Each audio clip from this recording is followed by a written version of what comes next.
আমরা কেমনে যাব মদিনা। দেওরা গাজীপুরের মানুষ মদিনা যাইতে চাই কি চাই না? কারা কারা মদিনা যাইতে চাই দুই হাত তুলে আল্লাহকে দেখায় আর জবানটা খুলে একটা তাকবীর দেন, নারে তাকবীর। এটা দিয়ে মদিনা আশুগো যাওয়ার আগে সাক্কা ফামসার উপর রাস্তার দিয়ে অবস্থা একটু মোহাম্মত একটা তাকবীর জোরে দিয়ে বাবা তোকে একটা জোরে তাকবীর দাও।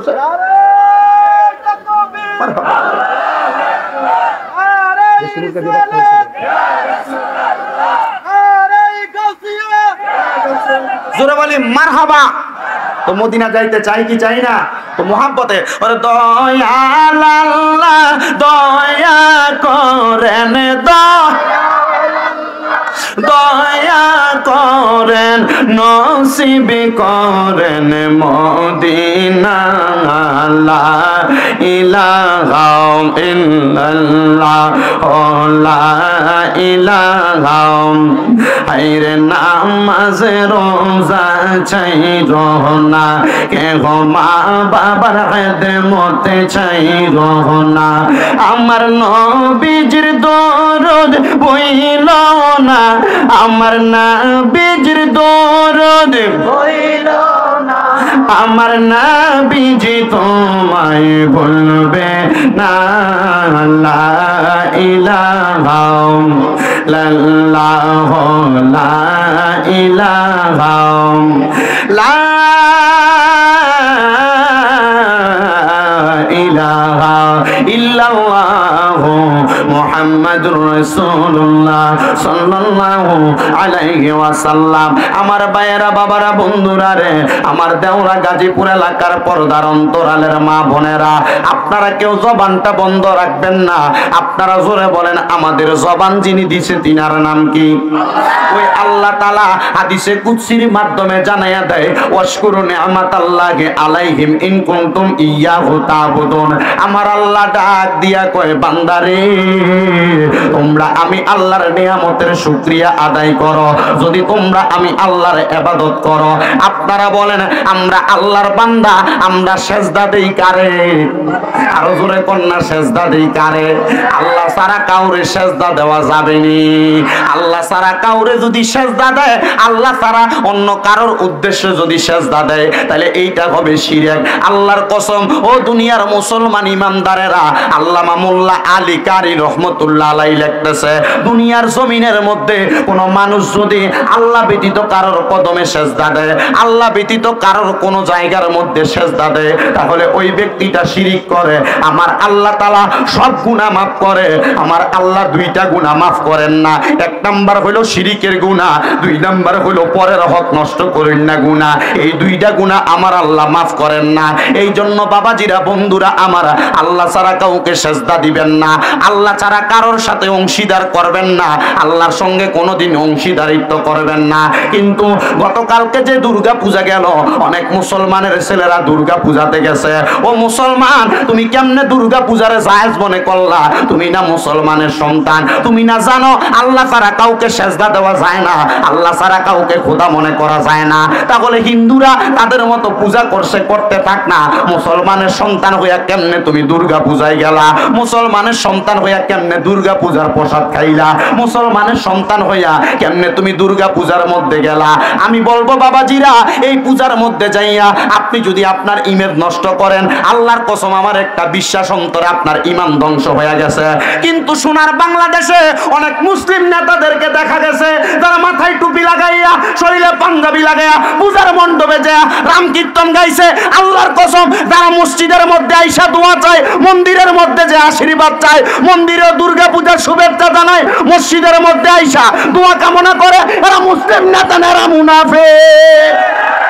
যারা মুসলমানের কাছে আইসা দোয়া চায় মুসলমানের ভোটের জন্য, আবার তাদের কাছে দোয়া চায়, আবার মুসলমানের কাছ থেকে ফারেক হইয়া দুর্গা পূজার মঞ্চে যায় তাদের কাছে আশীর্বাদ কামনা করে, এরা মুসলিম না, এরা মুনাফিক, এরা শয়তান। এরা মুসলমানের পাঞ্জাবি লেবাস লাগাইয়া ইসলামের দুর্নাম করার জন্য বাংলাদেশে আসছে। তাকবীর, নারে রিসালাত, নারে গাউসিয়া, আহলে সুন্নাত ওয়াল জামাত, শামীম রাজাল কাদরী সাহেব। মনে রাখবেন ব্রাহ্মণবাড়িয়া দেওরার বাবাজিরা ভাইয়েরা আমার, এই সমাজের মধ্যে যারা পাঞ্জাবি লাগায়া মাথায় টুপি লাগায়া এলাকার মধ্যে ঘোরাফেরা করে, ঈদগাহের মধ্যে ঈদের নামাজের পূর্বে দাঁড়ায়া মানুষের কাছে দোয়া কামনা করে, আবার মন্দিরের পূজার ভিতরে যায় আশীর্বাদ কামনা করে, এরা কি মুসলমান হইতে পারে? কথা বলেন, মুসলমান হইতে পারে? কাদা শয়তান দেখতে চাইলে এটার দিকে তাকাইবেন। কথা বলেন না কেন? কাদা শয়তান দেখতে চাইলে এটার দিকে তাকাইবেন। মুসলমানের সন্তানেরা, আপনাদের করজোড়ে আবদার করি, আমি চাই না আমার কোনো মুসলমান ভাই জাহান্নামে যাক, আমি চাই না আমার কোনো মুসলমান ভাই হেদায়েতের রাস্তা থেকে দূরে যাক, আমি চাই না আমার কোনো মুসলমান ভাইয়ের ঈমান চলে যাক। যদি ঈমানকে তাজা রাখতে চান, ঈমানকে যদি পরিপূর্ণ রাখতে চান, ঈমানকে যদি পোক্ত রাখতে চান, মুসলমান মন্দিরের মধ্যে নয়, মুসলমান গির্জার মধ্যে নয়, মুসলমান হিন্দুদের সাথে নয়, মুসলমানের সম্পর্ক হবে টুপিওয়ালার সাথে, দাড়িওয়ালার সাথে, পাগড়িওয়ালার সাথে, পাঞ্জাবিওয়ালার সাথে। আর যারা মুসলমানের লেবাস লাগাইয়া দাড়ি রাইখা, টুপি রাইখা, পাঞ্জাবি রাইখা মুসলমান ব্যতীত অন্য ধর্মের মানুষের সাথে সম্পর্ক রাখতে গিয়া মুখের ভিতরে রামের ধ্বনি লাগায়, মুখের ভিতরে শ্রীরামের ধ্বনি লাগায়, এরা মুসলমান না, এরা শয়তান, এরা শয়তান। বাংলার মুসলমান এদেরকে বয়কট করবে, বয়কট করবে, বয়কট করবে। হাত তুলে দেখান, ঠিক না বেটে? মুসলমানের সন্তান দাবি করে পূজায় যাইতে পারে, হিন্দুরা হিন্দুদের পূজা করবে, এটা তাদের বিষয়। আমাদের এটা নিয়ে কোনো মাথা ব্যথা নাই। কথা বলেন না কেন? তাদের সাথে আমাদের দ্বন্দ্ব আছে। সংখ্যালঘু বসবাস করবে, ইসলাম তাদেরকে সাপোর্ট করে। কি যে ইসলাম ধর্মে কোনো ধর্মের মানুষকে কটাক্ষ করে কথা বলা যায় না, আমরা তাদেরকে কটাক্ষ করি না। কিন্তু তুমি মুসলমানের সন্তান হয়ে কেমনে তাদের কাছে গেলাম, কেমনে তাদের এখানে যে আনাসানাসি করলাম? বলে হুজুর এই কথা তো আপনার ওয়াজ থেকে আসে না। আসে। কেন আসে জানেন? কারণ আমি আসার সাথে সাথে কইছি, হুজুর বহুত ফোলাফান মুসলমান দাবি করে হুজুর পূজার ভিতরে যায় নাচছে। হুজুর এই হেদায়েতের বাণী যদি আমি আপনাদেরকে না পৌঁছাই, আর বিশেষ করে ব্রাহ্মণবাড়ি এলাকা, ওলামাই কেরামের এলাকা, বলে হুজুর ওলামাই কেরামের এলাকা কেমনে কইলেন? আমি কইব ব্রাহ্মণবাড়ি সুন্নি আছে, কওমি আছে, জামাতি আছে, সবাই আছে, সবাই দলমত আলাদা, আকীদাগত দুই একটা মাসালাগত দ্বন্দ্ব, কিন্তু কোরআনের বিষয় সবাই এক, রসুলের বিষয় সবাই এক, তাওহীদের বিষয় সবাই এক। আল্লাহর কোরআন রসুলের ইজ্জতের চাদর ধরে যে টানাটানি করবে, সুন্নি বুঝি না, কওমি বুঝি না, জামাতি বুঝি না, এক হইয়া ওই নাস্তিক মুরতাদের বিপক্ষে মাঠে নামতে হবে। বাংলাদেশের অন্তর্বর্তীকালীন সরকার ডক্টর মোহাম্মদ ইউনূস সাহেব 2 মাসের উপরে ক্ষমতায় আসছেন। মনে রাখবেন, যদি ক্ষমতাকে আপনি দীর্ঘস্থায়ী করতে চান, বাংলাদেশের মানুষের কাছে প্রাধান্য পাইতে চান, আপনি ক্ষমতায় থাকা অবস্থায় বাংলাদেশের সংসদের মধ্যে এমন একটা আইন জারি করে দেন, কেউ যদি আল্লাহর কোরআন রসুলের পাকের ইজ্জতের চাদর ধরে, আউলিয়া কেরামের শান ও আজমতের চাদর ধরে টানাটানি করে, বাংলাদেশের জাতীয় মসজিদ বাইতুল মুকাররমের সামনে একটারে টানায় ফাঁসি করে দিবেন। দেখবেন আর কোন নাস্তিক মুরতাদ আল্লাহর কোরআন রসুলের হাদিস রসুলের ইজ্জতের চাদর ধরে টানাটানি করার সাহস পাবে না, পাবে না, পাবে না। এবার আপনারা বলেন, বাংলার সংসদের মধ্যে কোরআনের আইন চালু হোক, আমরা সবাই চাই কি চাই না? বাংলার সংসদে কোরআনের আইন চালু হোক, আমরা চাই কি চাই না? বাংলার সংসদে কোরআনের আইন চালু হলে দুর্নীতি থাকবে না, বুটচুরি থাকবে না। বাংলার সংসদে কোরআনের আইন চালু হইলে, বাংলার সংসদে কোরআনের আইন চালু হইলে তরকারির দাম 10 টাকার মাল 100 টাকা হবে না। আপনারা বলেন, এই কোরআনের আইন দ্বারা বাংলার সংসদ চালু করা সম্ভব কি সম্ভব না? মুসলমান এক কাতার হয়ে মাঠে নামবেন, রাজি আছেন? কোরআনের আইন সংসদে চালু করার জন্য রাজি আছেন? আল্লাহ কবুল করুক, আমিন কোন। তাহলে শিরিক করা, আসতে কইছেন, শিরিক করা, আল্লাহ সব গুনাহ মাফ করে। কয় গুনাহ মাফ করে না? জোরে ফ্যাশনালিটি কয় না, কয় গুনাহ? জোরে কোন। আপনার কষ্ট হইতেছে? হুজুর চুল নাই দেখে মন খারাপ করতেছে? আমার এক বেটা ঘরে কইতেছে, হুজুর বিদেশ থেকে বয়ে বয়ে আপনারা দেখতাম চুলটি আছে, এখন যে চুলটি নাই কেমন জানি লাগতেছে। আমি কইছি, ভাই সাহেব মক্কায় গেছি, মদিনায় গেছি, তো আল্লাহর ঘরের মেহমান হয়েছি, ওখানে যে শূন্যত আদায় করার খাতিরে হজটা করে চুলটি কামাইছি। একবার না, মক্কায় 10 দিন ছিলাম, 10টা উমরা হজ করছি, 10 বার হজ করেই এই বাল্যা মাথারে আবার কামাইছি। হজি গাইলাম, ভাই সাহেব এটা লিয়ে কষ্ট আছে? ও না হুজুর, রাখলে যেমন সুন্নত, হজে যায় কামানো এমন সুন্নত, সুন্নতই তো আদায় হয়েছে। কথা কই না কেন? সুন্নতই তো আদায় হয়েছে। তা আমি তো মাঝে এখন তো চুল নাই দেখে এভাবে ফাঁকরি বান্ধি, তো অনেকে হুজুর আগের তো ঠিক আছে, হুজুর ওহাবি হবি লাগে।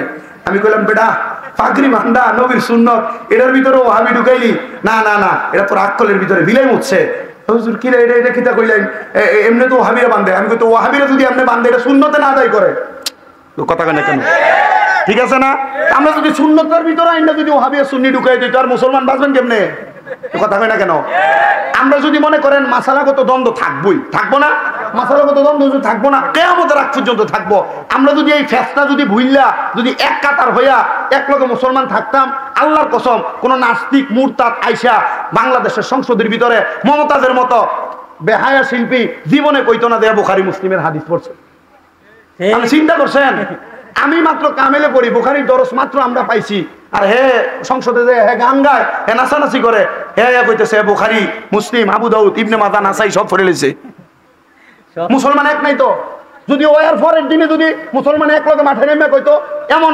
বেহায়া নর্তকী মহিলা সংসদে থাকতে পারবে না থাকতে পারতো না কথা কোন নাকি লেগা না আমরা এটা সাপোর্ট করি না আমরা চিন্তা করি কইছি তো কি হইছে এর নাইছে তো আমরা চাই ওদের থেকে বাইরে দিয়া যাইতে যাইতে সিগারেটটা লাগাই দিয়া আগে মমতাদের গান দই লাগায় কথা কোন নাকি রে আমার কি ওয়া শুরু হইছে এখনো ওয়া শুরু হইছে মাত্র শিরিকের কথা কই ওয়া মাত্র ঢুকছি মাত্র কষ্ট যেন না হয় আমারে যে দাওয়াত দিয়ে দিছে ওই যে কাউসার ভাই এ কইতেছে না বাবুরে গত বছর বই আসছিলাম তুমি 1.5 ঘন্টা কয়ে 2 ঘন্টা লাগাইছো আজকে বই তারতাম না আমার ভাও কাট আমি যাই আমি কইছি না ভাই সাহেব ওয়াজ কম কইরামু কারণ দান্নামু যেটা এটা ছোট কিন্তু এটা কামড় দিলে মুখটারে ফুইরালা বাবা পুরে না তো আমি দান্নামুসের মতো একটু ভালো করে ডাইলে দিয়ে যাই অল্প কিছুক্ষণ ওয়াজ শোনেন আমরা এতটুকু বিশ্বাস রাখি কোন নর্তকী মানার পক্ষে আমরা কোন বেহায়াপনার পক্ষে আমরা কিছুদিন আগে মাথার ভাঙছিল না আপনারা কি বাঙ্গার পক্ষে আছিলেন না বিপক্ষে আমি পক্ষে আছিলাম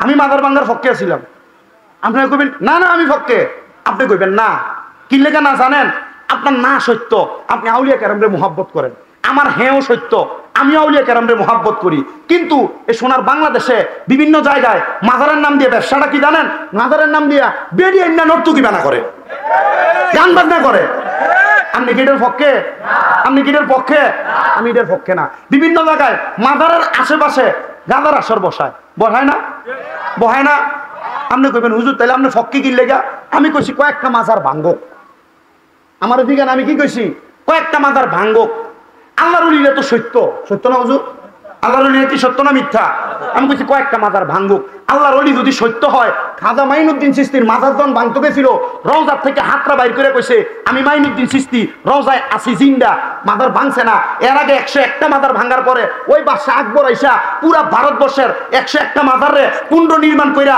খাজা মাইনুদ্দিন চিশতির মাজারের রওজাটার উপর দিয়া স্বর্ণের গোল্ড প্লেট দিয়ে সাজায়া কইছে আল্লাহর ওলিরা সত্য আর মাজার ভাঙা যাবে না এই জন্য আমি কইছি কয়েকটা ভাঙক যেটা আল্লাহর ওলি সত্য এটার থেকে রওজা থেকে হাত বাইর করে দিবে কথা বল না কেন কিন্তু এই মাজার ভাঙ্গার নামে বিভিন্ন জায়গার ভিতরে বেহায়াপনা ভাঙছে ভাঙে নাই বিভিন্ন জায়গায় গান বাজনা বন্ধ হয়েছে বলে হুজুর আপনি গান বাজনার বিপক্ষে আমি বিপক্ষে যে জায়গার ভিতরে আল্লাহর ওলির উরুসের নাম দিয়া মহিলা দিয়ে গান বাজনা করে আমি ওই মাজারের বিপক্ষে বলে হুজুর মাজারের বিপক্ষে না ওই মাজার দিয়ে চালায় হারামজাদা খাদেমেরা এরা জন্মে ডিস্টার্ব আছে যদি এরা জন্মে ডিস্টার্ব না থাকতো এরা আল্লাহর ওলির মাজারে বেরি দিয়ে গান বাজনা করাইতো না কথা কন না করে যদি ওই আল্লাহর ওলির মাজার শরীফ যদি সত্য না হইতো তাহলে সত্য আল্লাহর ওলির সত্য কিন্তু খাদেমটি ফুংডা ফেংডা কথা কন না হুজুর ঠিক আছে না আর এদের কারণে আজকে সুন্নিয়তের বদনাম কথা কন না করে ঠিক আছে তো আল্লাহ বুঝার তৌফিক দান করুক তাহলে কয় গুনাহ আল্লাহ মাফ করে না সব গুনাহ কি থাকে না মাফ করে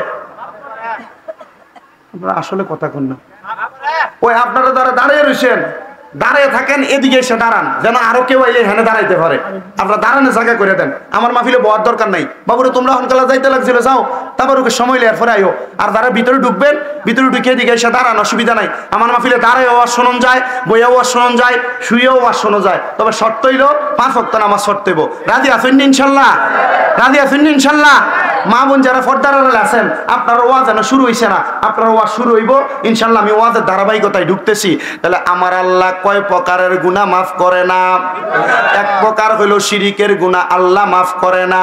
2 নাম্বার হইল আমার আল্লাহ তাআলা দুনিয়ার জমিনের মধ্যে বান্দার হক নষ্ট করেন না, গুনাহ মাফ করে না। হে আমার এই দেওরা গাজীপুর এলাকার ভাই বাবারা বন্ধুরা, তাহলে আমার আল্লাহ ছাড়া কাউরে শ্রদ্ধা দেওয়া যাবে না, আমার আল্লাহ ছাড়া কারোর ইবাদত করা যাবে না, আমার আল্লাহ ছাড়া কারোর কাছে চাওয়া যাবে না। বন্ধু ও আমার নবীর উম্মতের দলেরা, যেহেতু আমরা শিরিক মুক্ত সুন্নি জামাত দাবি করি, আমরা যেহেতু শিরিকের বিরোধিতা করি, আমরা আমার আল্লাহ তাআলারে ভালোবাসি, মুহাব্বত করি। রাব্বুল আলামিন আল্লাহ যদি আপনারা ডাক দিয়া কয়, হে আমার দেওরা গাজীপুর এলাকার আব্দুল মুমিন, আব্দুল করিম, আব্দুল রহিম, হে আমার বান্দারা, তোমরা যে দুনিয়ার জমিনের মধ্যে আসলা, আমি আল্লাহ তাআলা তোমরা দুনিয়ার মধ্যে যখন পাঠাইলাম, তোমার জীবনের মধ্যে কোনো গুনাহ ছিল না। আল্লাহ যখন আমরা বান্দারা দুনিয়ায় পাঠাইছে, মায়ের গর্ভ থেকে দুনিয়াতে আসার পরে আমরা ছিলাম একবারে মাসুম, দুধ যেমন সাদা, আমরার কলবটা ছিল এমন সাদা। কিন্তু হাদিসে কুদসির মাধ্যমে আমার আল্লাহ তাআলা জানায়া দেয়, বান্দা যখন তোমরা একটা গুনাহ করো, গুনাহ করার কারণে তোমার দুধের মতো সাদা কলবটা গুনার কারণে কালো কালো হয়ে যায়। নবীজির সাহাবায়ে কেরাম এই হাদিস শরীফ শুইনা আমার নবীরে ডাক দিয়া কই, ইয়া রাসূলুল্লাহ, ইয়া হাবিবাল্লাহ, নবী গো, ইয়া রাসূলুল্লাহ, ইয়া হাবিবাল্লাহ, নবী গো, আপনি নবীর কাছে জানতে চাই, আপনার উম্মত ব্যবসা বাণিজ্য করতে যাইয়া, আপনার উম্মত সংসার করতে যাইয়া, আপনার উম্মত দুনিয়ার ব্যতিব্যস্ততায় থাইকা গুনাহ করব গো নবী, আপনার উম্মত কি জান্নাতের মধ্যে যাইতে পারবে না? আমার নবী চোখ মুবারকের পানিগুলা টপ টপ করে ছেড়ে দিছে, কান্দে আর ডাক দিয়া কয়, আমার কলিজার টুকরা সাহাবী, ও সাহাবী হযরতে আনাস ইবনে মালিক, শোনো শোনো রে, আমার উম্মত যখন গুনাহ করতে করতে ক্লান্ত হইয়া যাইব, আমার উম্মত যখন গুনাহ করতে করতে পেরেশান হইয়া যাইব, তখন যদি আমার উম্মত আমার আল্লাহর রহমতের দরিয়ার দিকে নজর কইরা একটাবার আমার আল্লাহরে আল্লাহ বইলা ডাক দেয়, আমার আল্লাহর আরশ আযীমটা থরথর কইরা কাঁপতে থাকে। ইয়া রাসূলুল্লাহ, কেন কাঁপে? বলে আমার আল্লাহর আরশ আযীম দুনিয়ার সকল রকমের ঝড় তুফান সহ্য করতে পারে, কিন্তু আল্লাহর বান্দা যখন চোখের পানি ফালাইয়া আমার আল্লাহরে আল্লাহ বলে ডাকবে, ওই ডাকটা আমার আল্লাহর আরশ আল্লাহ সহ্য করতে পারে না। সাহাবায়ে কেরাম ডাক দিয়া কয়, নবী গো, ইয়া রাসূলুল্লাহ, ইয়া হাবিবাল্লাহ, নবী গো, কেমনে বুঝবো? এবার হযরতে আব্দুল্লাহ ইবনে আব্বাস রাদিয়াল্লাহু তাআলা আনহু কুরআনুল কারীমের আয়াত, ফাযকুরুনি আযকুরুকুম ওয়াশকুরুলি ওয়ালা তাকফুরুন, এই আয়াতের তাফসীর করতে যায়া তাফসীরে ইবনে আব্বাসের মধ্যে উল্লেখ করতেছে, ও বাবা, তাফসীরে ইবনে আব্বাস কিন্তু সাধারণ কোনো তাফসীর না। আমি যখন গত কয়েকদিন আগে মক্কায় গেছি, মক্কা থেকে আমি তায়েফ নগরী নামক একটা এলাকা আছে, ওই তায়েফ নগরীতে যাওয়ার পরে হযরতে আব্দুল্লাহ ইবনে আব্বাসের মাজার আমি জিয়ারত করছি।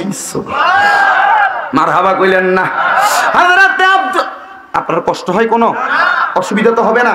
ওয়াজ কিছুক্ষণ করব, এই কিছুক্ষণের ওয়াজ বাড়িতে নিবেন, কাজে লাগবে। তবে যদি আপনারা আমার ওয়াজটা অল্প কিছুক্ষণ সময় দিয়া, বাবারে টিভি সিরিয়ালের পর্দায়, দোকানে, চা দোকান, খেলাধুলা, মাঠে, নির্বাচনে, ঘাটে হাটে সময় ব্যয় হয়, আজকে আপনাদের সন্তান মনে কইরা, যারা বড় আছেন ছোট ভাই মনে কইরা, মুরব্বীরা নাতি মনে কইরা অল্প কিছুক্ষণ সময় আমারে দিবেন, আমার কথাগুলা বাড়িতে লইয়া যাবেন। মাগো, তোমরা সন্তানের মতো মনে কইরা, মুরব্বী মা বোনেরা আপনাদের নাতির মতো মনে কইরা, আমার দাদি নাই দুনিয়াতে, আপনারা শুধু এই দোয়াটা করবেন যে আমি আমার নাতির ওয়াজ শুনি, আমার ফুতের ওয়াজ শুনি, এটা মনে কইরা অল্প কিছুক্ষণ সময় দিয়া আমার ওয়াজ থেকে যদি কোনো ভুল হয়, ভুলটারে আপনি ক্ষমার নজরে দেখা, যেটা মনে করেন আপনার কাজে লাগবো, এই ওয়াজটা থেকে শিক্ষা গ্রহণ কইরা বাড়িতে যাইবেন, জীবনটার মধ্যে বাস্তবায়ন করবেন ওয়াজটা। আমার একটা বিশ্বাস, আল্লাহ তাআলা অন্য কোন আমল, অন্য কোন ইবাদত কবুল করুক আর না করুক, এমন একটা ছোট্ট ইবাদত আজকে এই দেওরা গাজীপুর মোরাহাটি নূরে মদিনা গাউসিয়া জামে মসজিদ কমিটির উদ্যোগে এই জান্নাতের মাহফিলে বৈশা একটু বয়ান শুইনা, কোরআন সুন্নাহর কথা শুইনা, আউলিয়া কেরামের শান শুইনা, ওয়াজ থেকে মুনাজাত কইরা বাড়িতে গেলে আল্লাহ তাআলা হয়তো আজকে দোয়া কবুল করব। রাজি আছেননি? রাজি আছেননি? ওই আব্দুল্লাহ ইবনে আব্বাসের মাজার আমি জিয়ারত করলাম। ওনার মাজারের পাশে সুন্দর একটা লাইব্রেরি, তায়েফ নগরীতে ওনার নামে আব্দুল্লাহ ইবনে আব্বাস একটা গেট আছে, বাবু আব্দুল্লাহ ইবনে আব্বাস। ওনার ওই মাজারের পাশে তায়েফ নগরীর এই সব এলাকা মসজিদের ভিতরে তাফসিরে ইবনে আব্বাস গুলা থরে থরে সাজানো। এই তাফসিরের আলোকে ছোট একটু কথা। হযরতে আব্দুল্লাহ ইবনে আব্বাস প্রখ্যাত মুফাসসির, যিনাকে বলা হয় রইসুল মুফাসসিরিন। দুনিয়াতে কিয়ামতের আগ পর্যন্ত যত মুফাসসির বাহির হবে, হযরতে আব্দুল্লাহ ইবনে আব্বাসকে না মানলে উনি মুফাসসির না। সুবহানাল্লাহ। হযরতে আব্দুল্লাহ ইবনে আব্বাসরে না মানলে তিনি মুফাসসির না। বাবারা আমার, উনি বলতেছেন আমার নবীজির রহমতের দরবারে সাহাবাই কেরাম ডাক দিয়া বলি, ইয়া রাসূলুল্লাহ, নবী গো, উম্মতে মুহাম্মদী চোখের পানি ফালায়া কানলে আরশ আজিমের মধ্যে থরথর কইরা কাঁপে। কারণটা কি? বলে আসমান দুনিয়ার ঝড় তুফান সব সহ্য করতে পারে, কিন্তু বান্দার চোখের পানি সহ্য করতে পারে না। কারণ কি গো নবী? আমার দয়াল নবী রহমাতুল লিল আলামিন নবীজি চোখ মুবারকের পানিগুলা ছেড়ে দিছেন, কাঁদতেছেন আর বলতেছেন, আমার কলিজার টুকরা সাহাবীরা শোনো রে, আমি দয়াল নবী রহমতের নবী যখন আল্লাহ তাআলার কাছে মেরাজের মধ্যে গেলাম, কোরআন শরীফের 15 পারা প্রথম পৃষ্ঠার মধ্যে আল্লাহ কয়, সুবহানাল্লাযী আসরা বিআবদিহি লাইলাম মিনাল মাসজিদিল হারামি ইলাল মাসজিদিল আকসাল্লাযী বারাকনা হাওলাহু লিনুরিয়াহু মিন আয়াতিনা ইন্নাহু হুয়াস সামিউল বাসীর।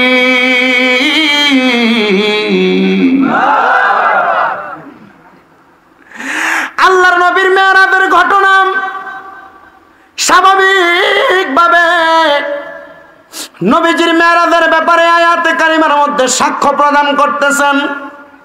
নবী আমার ঘোষণা করতেছেন, উম্মত, আমি নবী যখন মেরাজের মধ্যে গমন করলাম, গমন করার পরে আমার আল্লাহ তাআলার দুইটা আশ্চর্যজনক নিদর্শন আমি নবীরে দেখাইছে। ইয়া রাসূলুল্লাহ, ইয়া হাবিবাল্লাহ, আপনি নবীরে কোন দুইটা নিদর্শন দেখাইছে? আল্লাহর নবী বলেন, 1 নাম্বার জান্নাত, 2 নাম্বার জাহান্নাম। আমি নবীকে আমার আল্লাহ তাআলা জান্নাত দেখাইছে। আমি নবী জান্নাত দেখলাম, মুস্কি মুস্কি হাসলাম। আমি নবী রব্বে কারীম আল্লাহর কাছে বললাম, আল্লাহ, দুনিয়ার জমিনের মধ্যে আপনি জান্নাত দেখাইছেন, আপনি আমার জান্নাত দেখাইলেন। আল্লাহ, এত সুন্দর জান্নাত আপনি কার জন্য বানাইছেন? আমার আল্লাহ বলে, হাবিব আমার, বন্ধু আমার, দোস্ত আমার, আপনি নবীর উম্মতের জন্য বানাইছি। আপনারা বলেন, আমরা ওই নবীর উম্মত, বিশ্বাস আছে না নাই? জোরে বলেন, আছে না নাই? আমার নবী রহমাতুল লিল আলামিন নবী বলেন, আল্লাহ তাআলা আমি নবীরে বলছে ওই জান্নাত আমি নবীর উম্মতের জন্য বানাইছে। আমি নবী খুশি হয়ে গেলাম। ওই জান্নাত দেখানোর পরে আমি আল্লাহর লামকানের মধ্যে 2 রাকাত নামাজ আদায় করলাম। আল্লাহর কুদরতি কদমে একটা সেজদা দিলাম। সেজদা দিয়ে আমি দয়াল নবীকে আমার আল্লাহ তাআলার দ্বিতীয় নিদর্শন দেখাই। সামনে 500 বছরের রাস্তা, কিন্তু আমি নবীর শরীর মুবারকের মধ্যে কি যেন একটা তাপ লাগতেছে। আমি নবী জিজ্ঞাসা করলাম, রহমতের ফেরেশতার মাধ্যমে আল্লাহ তাআলার সাথে আমি কথোপকথন করতেছি। ওগো নবীজি, আপনি যে কথোপকথন করেন, আপনি কি আমার আল্লাহ তাআলাকে দেখেছেন? আমার নবী বলেন, হা হা হা, আমি আমার আল্লাহ তাআলাকে আল্লাহ তাআলার উত্তম সুরতে দেখছি। নবী গো, আল্লাহর কি হাত আছে? আল্লাহর কি পা আছে? আল্লাহর কি চোখ আছে?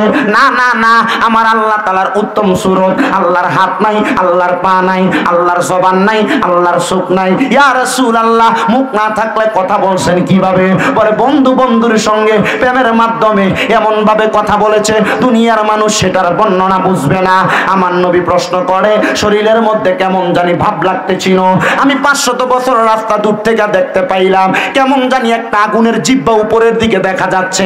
আমি প্রশ্ন করলাম, রব্বে কারীম আল্লাহ, এই যে আগুনের কুণ্ডলী দেখা যায়, এটার কেমন জানি একটা অবস্থা, এটার হাতটা 500 বছর দূর থেকে লাগে।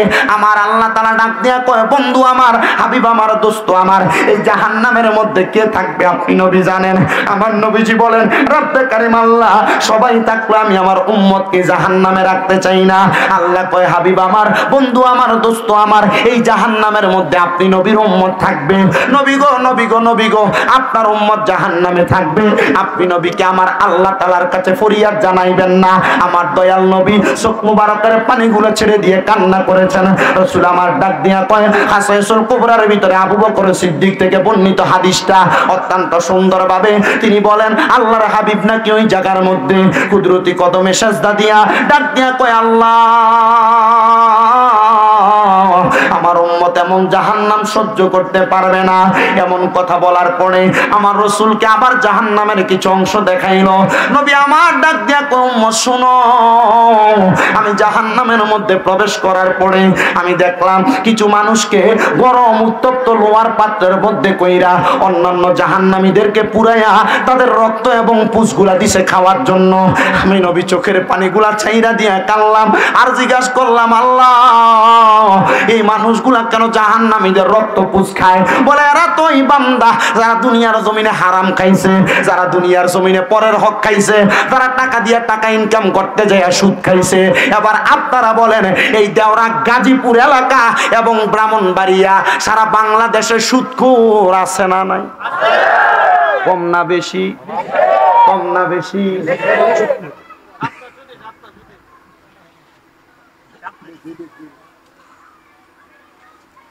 তাহলে সুদখোররা আল্লাহ পানির পিপাসা লাগলে যেটা খাওয়াইবো এটা হইল অন্য। আমি গত বছরের আগের বছর হবিগঞ্জের যে কোনো এক এলাকায় আমি সুদের ওয়াজ করতাম লাগনে, মাহফিলের সভাপতিদের সুদখোর আমি আর জানি না।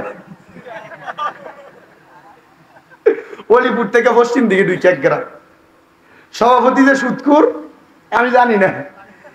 আমি জানি সুদখোরে ইচ্ছা মতো আগে 4-5 মিনিট দুইছি, বেটা আমার এখান থেকে হাত দিয়ে ঠেলা দিয়ে কর, হুজুর রাগ করেন না কিন্তু এটা ছাড়ার ওয়াজ নাই। কি দেখো এটা ছাড়ার ওয়াজ নাই?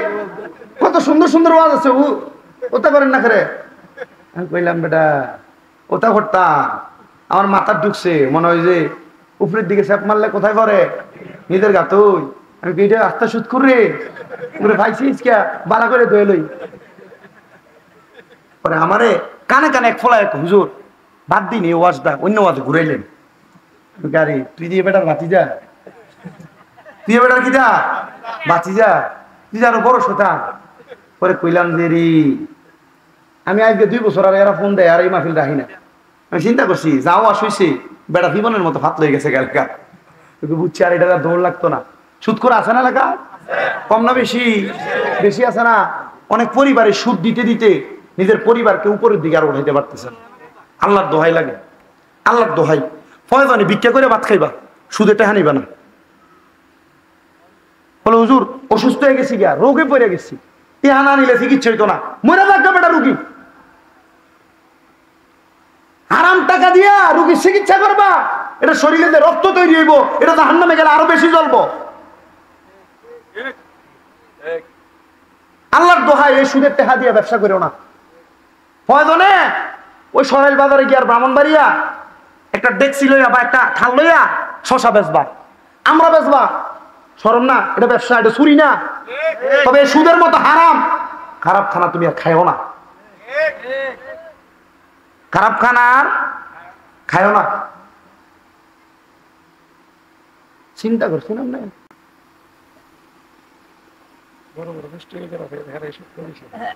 আরে সোনার বাংলাদেশে অনেক মসজিদ কমিটি বানায় সুদখোররে, সভাপতি বানায় সুদখোররে, মসজিদের কমিটির ভিতরে সেক্রেটারি যা আছে এটি সব সুদখোর। বেশিরভাগ জায়গাতে এটি চলে না। মাতুই নাকি রে চিন্তা করতে হুজুর আমরা এলাকার হদ্দার হইতো সুদখোর। হ্যাঁ বেশি দিয়ে দিব। আমরা এলাকার পাশে এক আল্লাহর ওলির কাছে অনুমতি লেগে গেছে এলাকার মানুষ, যে হুজুরের কাছে কইতেছে হুজুর আমরা তো আপনার কাছে আসছি, আমরা এলাকার মানুষ নামাজ পড়বার লেগে জায়গা নাই, হুজুর আপনি একটা অনুমতি দিন, আমরা এই জায়গাতে একটা মসজিদ করতাম। তো হুজুর অনুমতি দিচ্ছে, ঠিক আছে বাবা মসজিদ করো, তবে সাবধানে মসজিদে কোনো সুদখোরের টেহা লাগাইস না, কাটতে লাগাইস না। আর আমরা সমাজের ভিতরে মসজিদ করার লেগে সুদখোরে সর্বপ্রথম দাঁড়াক আমি দেবো 5 লাখ। কথা কই না রে? বেড়ার মসজিদে নামাজ পড়বা। আল্লামা জালালউদ্দিন রুমি এবং মসনবী রুমির ভিতরে এভাবে লিখতেছে যে কি লেখে জানেন? শুধু উজুদ রাহমাতাল লিল আলামিন মসজিদে ও শুধু হামারা ইয়ে জমিন, একবারে খেতে লাইলে দাঁড়ায় নামাজ পড়লো, নামাজ হইব? আল্লাহর রাস্তায় সুদখোরের টাকা দিয়ে মসজিদ বানাইন না, সুদখোরের টাকা দিলে আর সভাপতি বানাইন না। সুদখোরে আইয়া আটকা ধরে কইতেছে মসজিদে সাইডে ফিরে লাইবো, আর আপনি আরে মসজিদের সভাপতি বানাই দিয়েছেন। আল্লাহর কসম, এরা যারা সভাপতি বানাইছে এরাও তার লোকে জাহান্নামের আগুনে জ্বলবো। ঠিক আছে নি? অনেকে চিন্তা করতেছে আপনার এলাকা সুদকুটি ধরা হয়েছে রে, ঠিক না? আল্লাহর ওলির কাছে গেছে কি বানাইবার লাগা? কথা কইনা কেন আপনারা? কি বানাইতে গেছে? মসজিদ বানাইতে গেছে। হুজুর আমরা মসজিদ বানাইতাম। হুজুর কই ঠিক আছে মসজিদ বানা, তবে সাবধান এই মসজিদ যে বানাইবি কাটতে হালা গাইস না, সুদ করে টেহা লাগাইস না বাবা। তারা আস্থা মসজিদ বানাই লিছে, কিন্তু মসজিদের সর্বশেষ বিটটা ঢালাই দেবার লাগিয়া একটু অল্প একটু সিমেন্টের শর্ট, আর কি 10 বস্তা সিমেন্ট শর্ট। সুদখোর মসজিদের কমিটি কয়েকজন থাকে না, একটার কাছে কইতাছে এই আমি 10 বস্তা সিমেন্ট দিতাম, নিবি নি? নিতাম তো, কিন্তু কইছে তো সুদ খাওয়াই না, টেহা নিতাম না। আরে কেডা দিছে এটা কি কইবি নি? কবি নামটা গোপনে গোপনে, কারণ জানে তো তে দিলে বুঝবো তো সুদখোর, নামটা কেমনে গোপনে। মসজিদ বানাইছে, আল্লাহর ওলির কাছে গেছে, হুজুর মসজিদ তো কমপ্লিট, হুজুর আমরা চাইছিলাম এই মসজিদ আপনার দিয়েই উদ্বোধন করতাম। হুজুর ভালো কথা, চল আমরা জুমার নামাজ পড়বো আজকে, যেহেতু শুক্রবার দিন, জুমার নামাজের ওয়াক্তের আগে আল্লাহর ওলি বিসমিল্লাহ কইছে সাবধান সুদ করে টাকা লাগাইছিস রে? না লাগাইছি না হুজুর। হুজুর বিসমিল্লাহির রহমানির রহিম, আসসালাতু ওয়াসসালামু আলাইকা ইয়া রাসূলুল্লাহ, আসসালাতু ওয়াসসালামু আলাইকা ইয়া হাবিবাল্লাহ, আসসালাতু ওয়াসসালামু আলাইকা ইয়া শাফিউল মুযনিবিন, আসসালাতু ওয়াসসালামু আলাইকা ইয়া রাহমাতুল লিল আলামিন, বিসমিল্লাহি আল্লাহুম্মা আফতাহ লি আবওয়াবা রাহমাত। ডান কদম রাখছে, এই কথা থেকে শুধু কিচ্ছা কয়া যায় না, একটা মাসালা সাবেত করেন। মসজিদে ঢুকার সুন্নত হইল 4টা, বলেন মসজিদে ঢুকার সুন্নত হইল, আস্তে কইছেন আর যখন মসজিদে ঢুকার সুন্নত হইল 1 নাম্বার বিসমিল্লাহির রহমানির রহিম, 2 নাম্বার 4 বার দুরূদ শরীফ, 4 নাম্বার মসজিদে ঢুকার দোয়া, 3 নাম্বার মসজিদে ঢুকার দোয়া, 4 নাম্বার ডান কদম রাখা। এটা কইরা আল্লাহর ওলি ডান কদম রাখছে, পা বরাবর মাঝখান দিয়া মসজিদ বরাবর সোজা একটা ফাড়া দিয়া লাইছে। সুবহানাল্লাহ,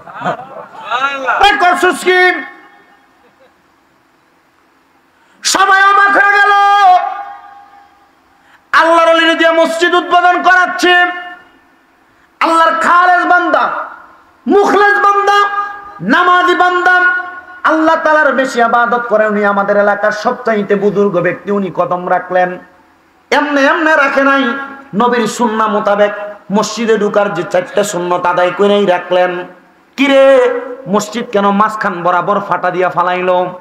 আল্লাহর ওলি ডান পাটা রাখছেন, বাম পা সামনের দিকে বাড়ায় না, ডান পাটা উঠাইয়া আল্লাহর ওলি ডাক দিয়া কই করলি কি রে, করলি কি? বলছিলাম কোন হারামখোরের টাকা এই মসজিদের মধ্যে লাগাইস না। লাগাইলি তো লাগাইলি, মসজিদটারে তোরা ময়লা করলি, টাকাগুলা নষ্ট করলি। সবাই কয় হুজুর আমি আল্লাহর ওলি, আর কসম করে বলতেছি আল্লাহর কসম, কোন হারামখোরের টাকা মসজিদ নির্মাণের জন্য নেই নাই।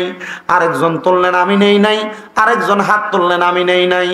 একজন পেছন থেকে দৌড়াই আইসা আল্লাহর ওলির কদমটার মধ্যে জড়াইয়া ধরছে, ধরে ডাক দিয়া কই হুজুর গোপনে গোপনে 10টা বস্তা সিমেন্ট নিয়া মসজিদরা বানাইছিলাম, আমি বুঝি নাই হারাম করে টাকা দিয়া মসজিদ বানাইলে মাঝখান দিয়া মসজিদ ফাটা দিব। হুজুর কয় না রে না, যদি কিয়ামত পর্যন্ত এটা নামাজ ফরজ কাম হবে না, কিয়ামত পর্যন্ত নামাজ ফরজ কাম হবে না। অনেকে বলে হুজুর আমাদের এলাকায় সুদখোররা ক্ষমতাশালী, এরা টাকা দিলে কি করবো? সুদখোরের টাকা দিয়া বাথরুম বানাইবা, সুদখোরের টাকা দিয়া মসজিদের প্রস্রাবখানা বানাইবা, এটা করলে গুনাহ হইতো না। তবে সাবধান, সুদখোরের টাকা টাকা মসজিদে লাগাইও না, সুদখোরের টাকা দিয়ে ইমামের বেতন দিও না। অনেকে চিন্তা করে হুজুর সুদখোর ঘুষখোর টাকা না দিলে ইমাম চলে না, সুদখোর ঘুষখোর ভাত না খাওয়াইলে কেউ খাওয়ায় না।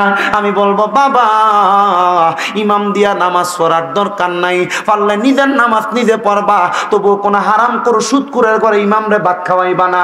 কারণ ইমাম যদি হারাম করে ঘরে ভাত খায়, ইমামের তাকওয়া নষ্ট হয়, ইমামের রক্তে হারাম খানা নষ্ট হয়, ইমামের রক্তের মধ্যে হারাম খানা ঢুকে। এই হারাম খানা ঢুকার কারণে ইমামের তাকওয়া নষ্ট হয়, খুশুসিয়ত নষ্ট হয়। ইমাম নামাজে দাঁড়াইলে আল্লাহর সঙ্গে মুলাকাত হয় না, ইমামের মনে হয় আমার বউয়ের অসুস্থ, আমার সন্তান অসুস্থ। এবার আপনারা বলেন সুদখোর ঘুষখোরের ঘরে ইমামের খানা দিবেননি?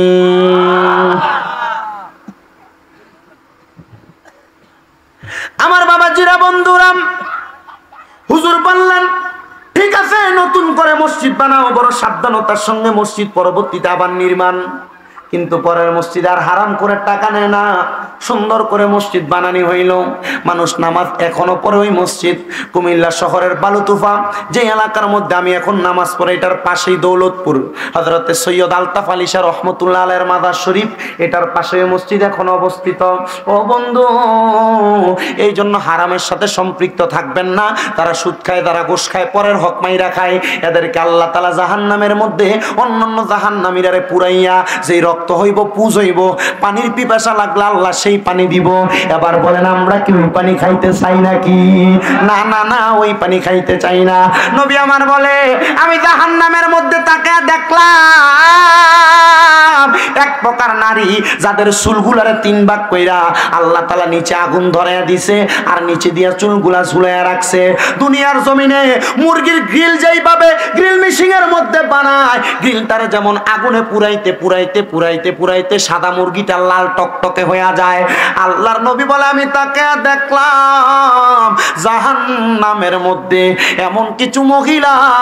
মা বোন মনোযোগ দিয়া শুনবেন গো মা, আল্লাহর দোহাই লাগে, সন্তানের মন তো মনে করবেন আপনার কদমে হাত দিয়ে আমি আমার ওয়াজটা করে দিয়া যায়। যদি আমার ওয়াজটা পছন্দ না হয়, আমার মনে মনে বদদোয়া দিয়েন না। আমি চাই না এই ব্রাহ্মণবাড়িয়ার কোনো মহিলা জাহান্নামে যাক, আমি চাই না সোনার বাংলাদেশের কোনো মহিলা জাহান্নামে যাক, আমি চাই না এই সারা বিশ্বের কোনো মহিলা জাহান্নামের মধ্যে যাক। এই জন্য আজকে ব্রাহ্মণবাড়িয়া সরাইল থানার দেওরা গাজীপুরের মাহফিল থেকে আমি কয়েকটা নসিহত করে দিয়ে যাই মা বোনের জন্য। আল্লাহর নবী বলে আমি দুজকের দিকে তাকায় দেখলাম আমার আল্লাহ তাআলা কিছু মহিলার মাথার চুলকে 3 ভাগ কইরা এদেরকে আগুনের উপর ঝুলিয়ে রাখছে ফেরেশতার মাধ্যমে। আমি জিজ্ঞাসা করলাম এদের কেন এমন অবস্থা? নবী আমার কয় দুনিয়ার জমিনের মধ্যে এমন অবস্থা তাদের কেন হইছে জাহান্নামে আসার পরে জানোনি? দুনিয়াতে এই মহিলা যখন মাথার মধ্যে চুল বাঁধতো, ওটার কুশডা ওটার সুডিটা তেমনি উপরের দিকে উইটা থাকে, মহিলা চুলগুলা এমন কুফাটারে উঁচা করে বাঁধতো। দেখবেন আপনার এলাকায় অনেক মাইয়ারা স্টাইল করার নাম দিয়া হেজাবের ভিতরে মাথা থেকে চুলটারে আরো 4 আঙ্গুল উঁচা করে বাঁধে। আল্লাহর নবী কয় এই মহিলাদেরকে চুলকে ভাগ করে করে আগুনের উপর লটকায় দেওয়া হবে। এবার আপনারা বলেন মহিলারা জান্নাতে যাওয়ার জন্য, জাহান্নাম থেকে বাঁচার জন্য মাথার চুলকে সুন্দর করে বাঁধার দরকার আছে না নাই?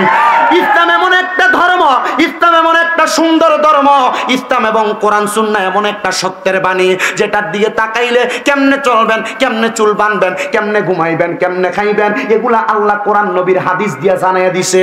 আল্লাহর নবী বলে আমি দুনিয়ার জমিন থেকে যখন আল্লাহ তাআলা আমারে মেরাজের মধ্যে এই সোনামণি সাবধান, বুঝলা গেছো গা? না বুঝছে নতুন না পুরানোই ফসাবে ধরছে দল্লুইতে জায়গা। আর ঘুমাইলে এনে মুরব্বীর কোলে ঘুমাইলা ঘুমা, অসুবিধা নাই। তোমরা যদি যাই গাও তাহলে তারা বাঘে তাবারুক একটা বেশি করে পাইবো। যা আসতে ধীরে জায়গা, ওয়াজ বেশি ওনার দরকার নাই। আসেননি আপনারা কতক্ষণ? ওয়াজ মনে হয়নি কামে লাগবো? শুনলে শুধু কি জিকিরাজকার করে নাকি মোটামুটি ওয়াজও করে? ওয়াজ আসেনি একটু আজকের ওয়াজে, একটু ওয়াজ লয়ে যান বাড়িতে, কারণ আমি ওয়াজ তুমি তো উল্টাটা না বুঝছে।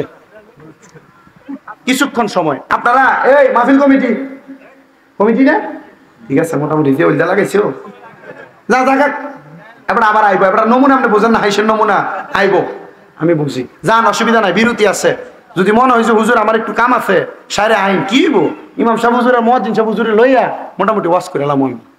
মাইক মানে আসো না তোমরা শুনবো যা ফ্যান্ডেল যে ফুরে এটাকে মানছে দেখে মাঝে মাঝে একটু তারা দেখাইস তারা যেন মানুষ আছে এটা দেখাইস আল্লাহ কবুল করুক আমিন কোন প্রথম দিয়ে আপনারা যেমন একটা গরম করে 8টা তুইলা লাইছিলেন আমি বলছি আমার নিলে লয়ে ফেরে যান মোটামুটি দেখা যাচ্ছে ও আছে কামে লাগবো ইনশাল্লাহ লাগবো নি চিন্তা করতেছে আজকে বাড়িতে গেলে যে বই ধরবো তুমি নি কইসলা আমি যে ফুলে এমনি বান্ধি ঠিকঠাক করে সাবধান এটা জীবনও শিকার যাই না জানো আরে কইছে তারা আপনি কইছেন যে এটা মুখ দেওয়ার বাইর করার দরকার নেই তারা কইছে আর কি তারা কে কইছে তার ভিতরে জামনো একজন আল্লাহ কবুল করুক আমিন কোন আর ধরে কোন আমিন ওয়াজ যতটুকু করতেছি এই লাইনে ওয়াজ চলবে তো ইনশাআল্লাহ লাস্টে জিকির মাআদাল্লাহুম্মা সাইয়্যিদিনা মাওলানা মুহাম্মদ ওয়া আলা আলি সাইয়্যিদিনা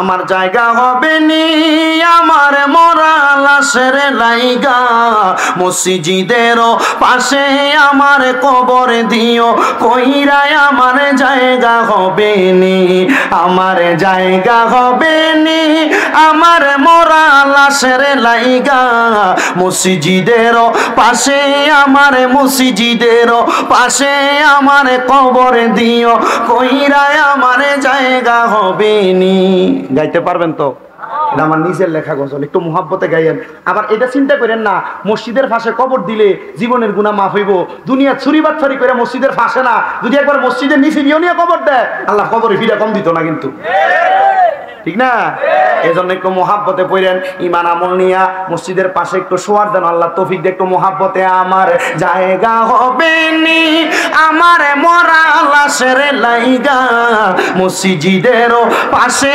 আমার মসজিদের পাশে আমার কবর দিও কইরায় আমার জায়গা হবে নি এলাকাবাসী রে আমি তোমরার ছেলে সন্তান কয়দিনের লাগিয়া মরার পরে সবাই আমায় যাবে রে ভুলিয়া জগতে বাসী রে আমি তোমরার ছেলে সন্তান কয়দিনের লাগিয়া মরার পরে সবাই আমায় যাবে রে ভুলিয়া কষ্ট হইল 3.5 হাত মাটি দিও খুইরায় আমার জায়গা হবে নি আমার জায়গা হবে আমার মরা লাশের লাইগা মসজিদের পাশে আমার মসজিদের পাশে আমার কবরে দিও কইরায় আমার জায়গা হবে নি জগৎবাসী রে আমি তোমরার ছেলে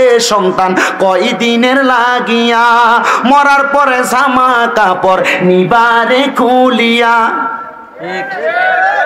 এগুলা থাকবে এগুলা থাকবে রঙিন পোশাক থাকবে জগৎবাসী রে আমি যেদিন জামু মইরা দুনিয়া ছাড়িয়া গায়ের জামা কাপড়ে সবই নিবারে খুলিয়া সাদা আমার কিনে কাপড় আমায় দিও রে পরায় আমার জায়গা হবে নি আমার জায়গা হবে নি আমার মরা লাশের লাইগা মসজিদের পাশে আমার মসজিদের পাশে আমার কবর দিও কইরায় আমার জায়গা হবে নি জগৎবাসী রে আমি যেদিন যাব মারা দুনিয়া ছাড়িয়া ভাই বন্ধু আত্মীয় স্বজন যাবে রে বলিয়া জগতে বাসী রে আমি যেদিন যামু মইরা দুনিয়া ছাড়িয়া ভাই বন্ধু আত্মীয় স্বজন যাবে রে বলিয়া তোমরা রে দুয়ার মাঝে শরীক রাখিও করিয়া আমার জায়গা হবে নি আমার জায়গা হবে নি আমার মরা লাশের লাইগা মসজিদের পাশে আমার মসজিদের পাশে আমার কবর দিও কইরায় আমার জায়গা হবে নি আল্লাহুম্মা সাল্লি আলা সাইয়্যিদিনা মাওলানা মুহাম্মদ ওয়া আলা আলি সাইয়্যিদিনা মাওলানা আমার দেওরা গাজীপুর এলাকার ভাই ভাই বাবারা বন্ধুরা গো, ও আমার পর্দার অন্তরালের মা বোনেরা, আল্লাহর নবী 3 নাম্বার ডাক দিয়া কয়, জগতের মানুষেরা, আমি নবী যখন জাহান্নামের দিকে তাকাইলাম, আমি দেখছি রে অনেক মহিলাদেরকে আমার আল্লাহ তাআলা যাদের এই বুকের মধ্যে মানে স্তনগুলার মধ্যে 2টা আগুনের গরম লোহার শিক লাগাইয়া দিয়া এদেরকে আগুনের উপরে ঝুলাইয়া রাখছে। আমি জিজ্ঞাসা করলাম, মাবুদ ও দয়াল আল্লাহ, এরা কারা যাদেরকে জ্বলন্ত গরম গরম রড বুকের মধ্যে লাগাইয়া স্তনের মধ্যে লাগাইয়া আগুনের উপরে ঝুলান দিয়া রাখছে? আমার আল্লাহ তাআলা আমি দয়াল নবীরে জানাইয়া দিছে, এরা হইল ওই মহিলা যারা কাপড় পরেও ল্যাংটা ছিল, যারা কাপড় পরেও উলঙ্গ ছিল। ইয়া রাসূলুল্লাহ, তারা কারা? ওরে বন্ধু, হাদিসের বিশারদগণ বর্ণনা করে এমন অনেক মহিলা সোনার বাংলাদেশে যারা শাড়ি পরে তাদের এই বুক দেখা যায়, পেট দেখা যায়, যারা কাপড় পরে বোরকা পরে এদের শরীরের আকার আকৃতি বোঝা যায়। এই মহিলা হইল সেই মহিলা তাদেরকে জাহান্নামের মধ্যে এমন ভাবে লটকাইয়া দেওয়া হবে। আমি আমার মা বোনদের কাছে বলবো, মা আমি আপনাদের সন্তানের মতো গো মা, জামা কাপড় পরবেন, শালীন জামা পরবেন, আপনি আপনার চেহারাটা মানুষকে দেখায় দেখায় ঘুরেন না। মা আপনি আপনার দেহটা মানুষকে দেখায় দেখায় ঘুরেন না। এমন পোশাক পরেন যেই পোশাক পরার কারণে আল্লাহ তাআলা আপনার জান্নাত দিব। আমার দয়াল নবী রহমাতুল লিল আলামিন নবীজি বলতেছে, এমন কিছু পুরুষ দেখছি যেই পুরুষদের পুরুষাঙ্গের মধ্যে আমার আল্লাহ তাআলা গরম রড লাগাইয়া দিয়া এদেরকে জাহান্নামের আগুনের মধ্যে ফুটতাছে। ও নবী গো, এরা কারা কারা কারা? আমার দয়াল নবী রহমাতুল লিল আলামিন নবী ডাক দিয়া কয়, উম্মতের দলেরা, শোনো রে উম্মতের দলেরা, এরা আর অন্য কেউ না, ওই পুরুষ হইল তারা যারা তাদের লজ্জাস্থানের হেফাজত করে নাই, যারা বিবাহ করার পরেও পরনারীর সঙ্গে জিনা ব্যভিচারে লিপ্ত ছিল। এরা হইল ওই পুরুষেরা যাদের প্রাপ্ত বয়স হওয়ার পরেও এরা বিবাহ করে নাই, এদের মা বাবা এদেরকে বিবাহ করায় নাই, এরা প্রাপ্তবয়স্ক হইয়া জিনা করছে, ব্যভিচার করছে, পরকিয়া করছে, পরনারীর সাথে মেলামেশা করছে। ইয়া রাসূলুল্লাহ, ইয়া হাবিবাল্লাহ, নবী গো, আপনি দয়াল নবীর কাছে জানতে চাই, আপনি তো জাহান্নামের ভয় আমরারে দেখাইতেছেন, নবী গো আর কোন জাহান্নামী আসেনি আপনি যাদেরকে দেখছেন? আমার নবী কয়, জাহান্নামের মধ্যে আমি এমন কিছু বুড়া বুড়া মানুষ দেখছি যাদের দাড়ি ফাটনা চামড়া বইটা গেছে। ইয়া রাসূলুল্লাহ, তারা কারা? আমার নবী কয়, তারা হইল শায়খুজ জানি, যারা বৃদ্ধ বয়সে জিনা করছে। এমন অনেক লুচ্চা বেড়া আছে যারা বুড়া হইয়া গেছে, বয়স হইয়া গেছে, কিন্তু এলাকার মাইয়ারা রাস্তা দিয়া গেলে এদের সঙ্গে টিটকারি দিয়া কথা কয়। এমন অনেক বুড়া আছে যারা লুচ্চামি করে, এলাকার বউরা মহিলারা রাস্তা দিয়ে হাঁটতে পারে না। আপনারা বলেন সোনার বাংলাদেশ এমন লুচ্চা বুড়া আছে না নাই? আর জোরে কয় না আছে না নাই? ও বন্ধু আমার, ও বাবা আমার, মসজিদে যায় না, সেজদা দিতে পারে না, নামাজের কথা কইলে কয় বাবা কাপড়টা পবিত্র নাই, নামাজের কথা কইলে কয় মাজার ব্যথার লেগে রুকু দিতাম পারি না, সেজদা দিতাম পারি না। কিন্তু যদি কোনো মহিলা বেডি শিল্পী আইন না যদি গান লাগাইয়া দেয়, 1 নম্বরে নাচতে দেওয়ার লাগে এই বুড়া বেড়া আটকা তোরা যায় দাঁড়াইয়া থাকে। মুরব্বি নামাজে আসেন না, মুরব্বি মসজিদে আসেন না, বয়স অনেক হয়েছে। আপা পারি না যাও, কেন আব্বা? বুড়ো হয়ে গেছি বাবা, আইলেন ব্যথা। কিন্তু আরে সকালবেলা ফজর নামাজের আগে ফটটা দিয়া ক্ষেতের ভিতরে যাইয়া আন্তার মাছ দিয়ে বেড়াকে চুরি করে, ক্ষেতের গালা দিয়ে এ বেড়া কুবায়, ফুস ধরার খেলা বলি খেলার ভিতরে এ বেড়া আগে সামনে দিয়ে দেয়, এলাকা গানা দাঁড়াইলে এ বেড়া সামনে দিয়ে দেয়, আগে না আছে আসুনি আমি চিন্তা করি কি ফিডান ফিডাইবো, এদের জন্য যন্ত্রণাদায়ক শাস্তি। ইয়া রাসূলুল্লাহ, কেমন? এটার কোনো সীমা নাই? হ্যাঁ, আটকালে কি এটা? ও আচ্ছা, ও শাস্তির কথা পাগলা রেজবির মুরিদ রে, মারহাবা। একটি বাসায় 2টি পাখি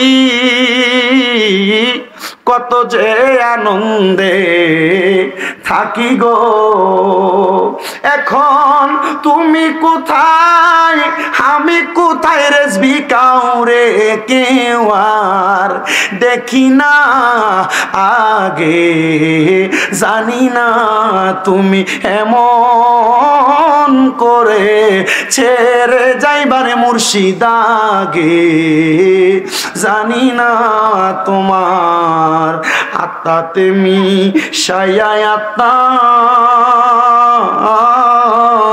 কইতাম কত মনের কথা গো। 1 ঘন্টা ওয়াজ চলে, এখনো পর্যন্ত একটা গজল পরিপূর্ণ কই নাই। আল্লামা রিজভী সাহেব হুজুর সুন্নিয়তের মূল ধারাবাহিকতা শিক্ষা দেনেওয়ালা একজন, এই জন্য পাগলা কথাটা বলতেছি। হুজুর কেবলার শানে একটু বলতেছি। আরে তোমার আত্মাতে কষ্ট হইব আপনারা, আত্মাতে মিশাইয়া আত্মা কইতাম কত মনের কথা গো। এখন কার কাছে কই মনের কথা, কেউ নাই আমার আপনা মুর্শিদ।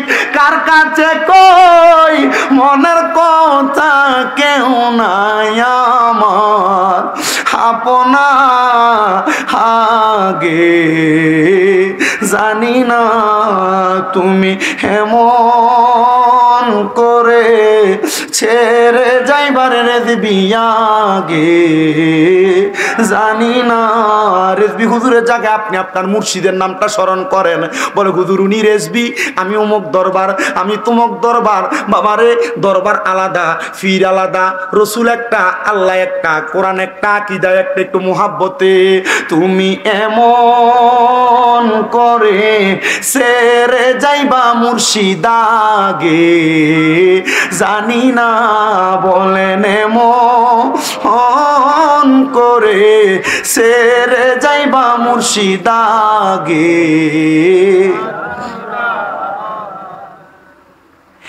এই পাগলা একটা হাদিস শরীফ স্মরণ করে দিছেন, যে হাদিস শুইনা নবীজির কলিজার টুকরা সাহাবী আবু সাঈদ খুদরি রাদিয়াল্লাহু তাআলা আনহু কান্না করছে। ইসলামে অনেকগুলা প্রসিদ্ধ হাদিস বিশারদের মধ্যে হযরতে আবু সাঈদ খুদরি হইলেন প্রখ্যাত তৃতীয়তম একজন হাদিস বিশারদ। উনি বলেন আল্লাহর নবী বলছেন, দুনিয়ার জমিনের থেকে কবরে যাওয়ার পর বৃদ্ধ আর শাইখুজ জানি যারা, মুরব্বী বয়সে গুনাহ করে যারা, জিনা করে যারা, এদেরকে আমার আল্লাহ তাআলা এমন ফেরেশতা দিয়ে ফিরাইবো, যেই ফেরেশতা কান থাকলেও শুনবে না। এটার তো হাত খেললে কইছেন, চোখ থাকলেও দেখবে না। নবী গো কেন? বলে বুড়া জানতো এটা খারাপ কাম, বুড়া তবু করছে। ফেরেশতা এটার কথা শুনবো, কিন্তু এমন বাপ দইরা থাকবো যে মনে হয় শুনতাছে না। কি বিধান ফিরাইব? ও আমার দেওরার বাবারা, আমার এই গাজীপুর মোড়াহাটি এবং আশেপাশে এলাকার মা বোনেরা, যদি আল্লাহর জান্নাত পাইতে চাও, এখন থেকে নিজেরা ইহদিনাস সিরাতাল মুস্তাকিমের পথে আনো। আপনারা বলেন বাবারা, আল্লাহর নবী চাইলে যদি সুপারিশ করে আমরা জান্নাতে যাব, এই বিশ্বাস আমরা আছে না নাই? সাহাবায়ে কেরাম কান্না করে আর বলে ইয়া রাসূলুল্লাহ, নবীজি বালা কি দেখছেন? আমার নবী বলেন এমন একটা অবস্থা দেখছি, আমার আল্লাহ তাআলা দুনিয়ার জমিন থেকে এমন কিছু বান্দা কবরে যাবে যাদের জন্য আল্লাহ তাআলা জান্নাতি নিয়ামতের ব্যবস্থা করে রাখছে। ইয়া রাসূলুল্লাহ, ইয়া হাবিবাল্লাহ, ওই জান্নাতি নিয়ামতগুলা কারা খাবে? বলে তাদেরকে তোমাদের চোখেই লাগে না, মনে হয় এলাকার একবারে নরমাল ব্যক্তি, কিন্তু এই ব্যক্তি গোপনে গোপনে ইবাদত কইরা তারা সোনার মতো খাঁটি বানায়া ফেলাইছে। ও বন্ধু, মানুষ তসবিহ গনে হাতে মানছেরে দেখায়া দেখায়া, কিন্তু এমন অনেক মানুষ আছে তসবিহ মানছেরে দেখায়া দেখায়া গনে না, কিন্তু এই বেটা জি মনে মনে যে কলবের জিকির করে, নবীজির দুরূদ শরীফ আদায় করে, বেটা রিকশা চালায়, অটো চালায়, কৃষি কাজ করে, কিন্তু বেটা সবচাইতে বড় অলি হইয়া বইসা রইছে, আপনার খবর নাই। ওরে কেউ পাগল হয় দনে দনে,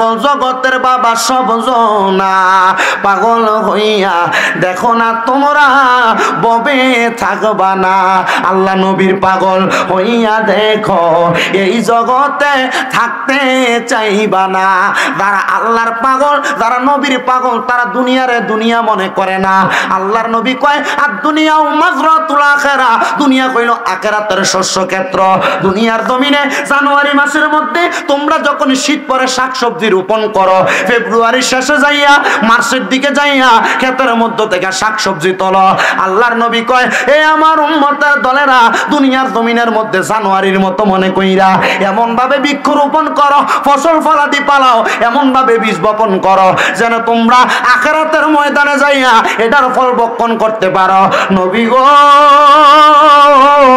এই ফলটা কেমনে বপন করব আমার নবী শিখিয়ে দেয় এই ফল বপন করনেওয়ালা বান্দা হবে সবচাইতে বেশি তাকওয়াবান আমি কোরআনুল কারীমের একটা আয়াত আপনাদের কাছে তেলাওয়াত করছি প্রথম দিয়া মনে আসেনি আল্লাহ তাআলা কোরআনুল কারীমের সূরা হাশরের একবারে শেষ পৃষ্ঠার মধ্যে বর্ণনা করে ইয়া আইয়ুহাল্লাযীনা আমানুত্তাকুল্লাহ সহজভাবে বলি আল্লাহ কইয়া আইয়ুহাল্লাযীনা আমানু হে যারা ঈমানদার যারা ঈমান এনেছো ইত্তাকুল্লাহ তোমরা আল্লাহকে ভয় করো ওয়াল তানজুর তোমাদের প্রত্যেকের তাকানো উচিত নাফসুম্মা কদ্দামাত লিগার তোমাদের পূর্ববর্তীদের দিকে অথবা তোমাদের নিজ আমলের দিকে কদ্দামাত লিগাদি ওয়াত্তাকুল্লাহ তোমরা তাকাও তোমরা পূর্ববর্তী পরবর্তীর জন্য কি নির্ধারণ করেছো তোমরা পরবর্তীর জন্য কি রেডি করে রেখেছো ওয়াত্তাকুল্লাহ আল্লাহকে ভয় করো ইন্নাল্লাহা কবীরুম বিমা তা'মালুন নিশ্চয় আল্লাহ তাআলা তোমার অন্তরের সকল খবর সম্পর্কে অবহিত ও বন্ধু আপনি গুনাহ করেন লুকিয়ে করেন মনে করেন দুনিয়ার মানুষ দেখে না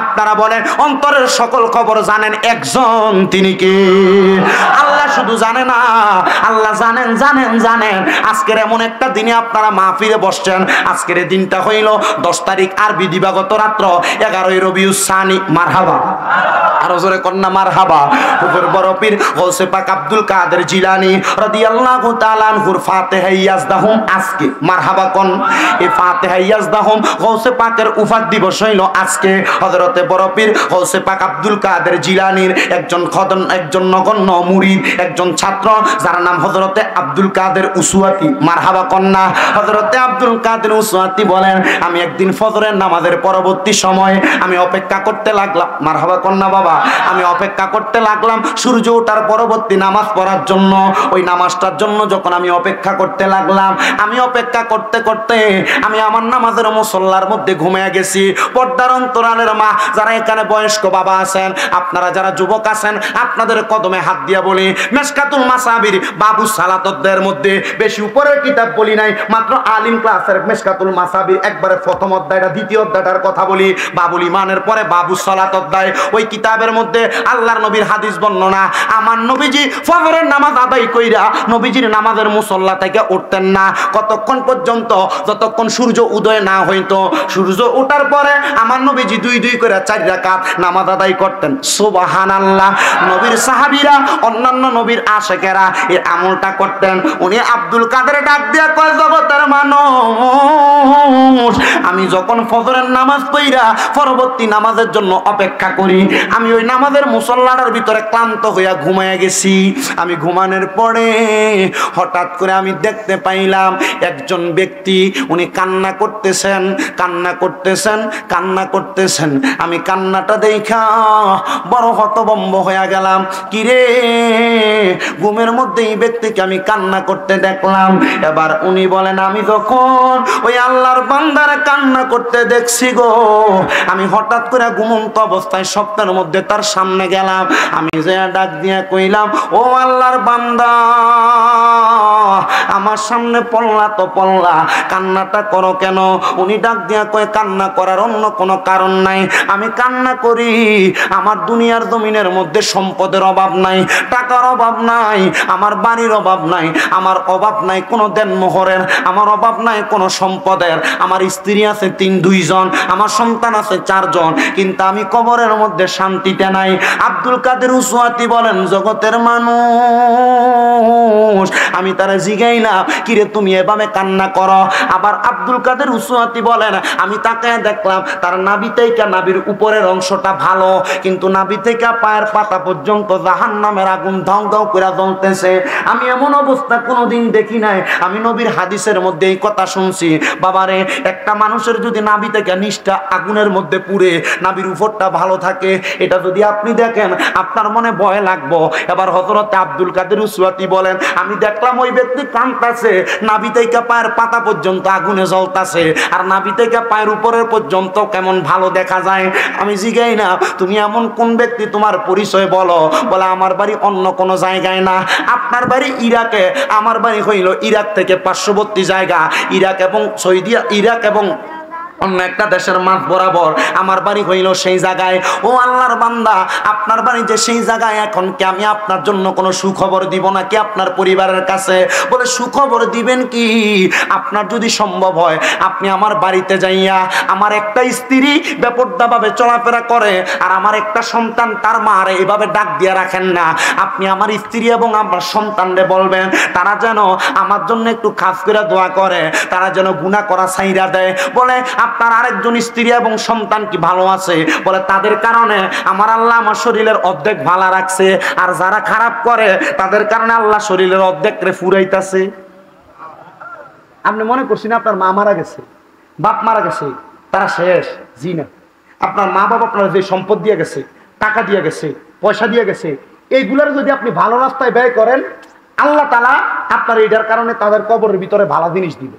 আর যদি আপনি এদিক দিয়ে আপনি নাচ গান বাজনা করেন, আল্লাহ তাআলা এদেরকে কবরের ভিতরে ফিরে দিবে। ঠিক কি আসতে হয়েছে না? নবীর হাদিস শরীফের কথা। পর্দার অন্তরালের মা বোন শুনতেছেন, সম্পদ দিয়ে যাচ্ছেন সন্তানদেরকে, দিয়া যান, তবে ওসিয়ত করে দিয়েন, সন্তান এই সম্পদ কোনো বেহায়াপনা, কোনো খারাপ কাজে ব্যয় করিস না। যদি সন্তান পালন না করে তে গুনাহগার হইবে, আপনি জ্বলতেন না। কি কন? আর টাকা পয়সা বানাইতেছেন, নিজের রুহুরে না দিয়া সন্তানরে দিয়া দেবেন জায়গা জমি, তার মিয়া বাদ দেন, সব শেষ। টাকা পয়সা সম্পদ জায়গা জমি যা আছে 1 কোণা দিয়ে 1 ঘন্টা বেচেন, 1 শতক বেচেন, 2 শতক বেচেন, বেচা তাড়াতাড়ি মক্কা মদিনার টিকিট লাগান, মক্কা দেখে আসেন, মদিনা দেখে আসেন।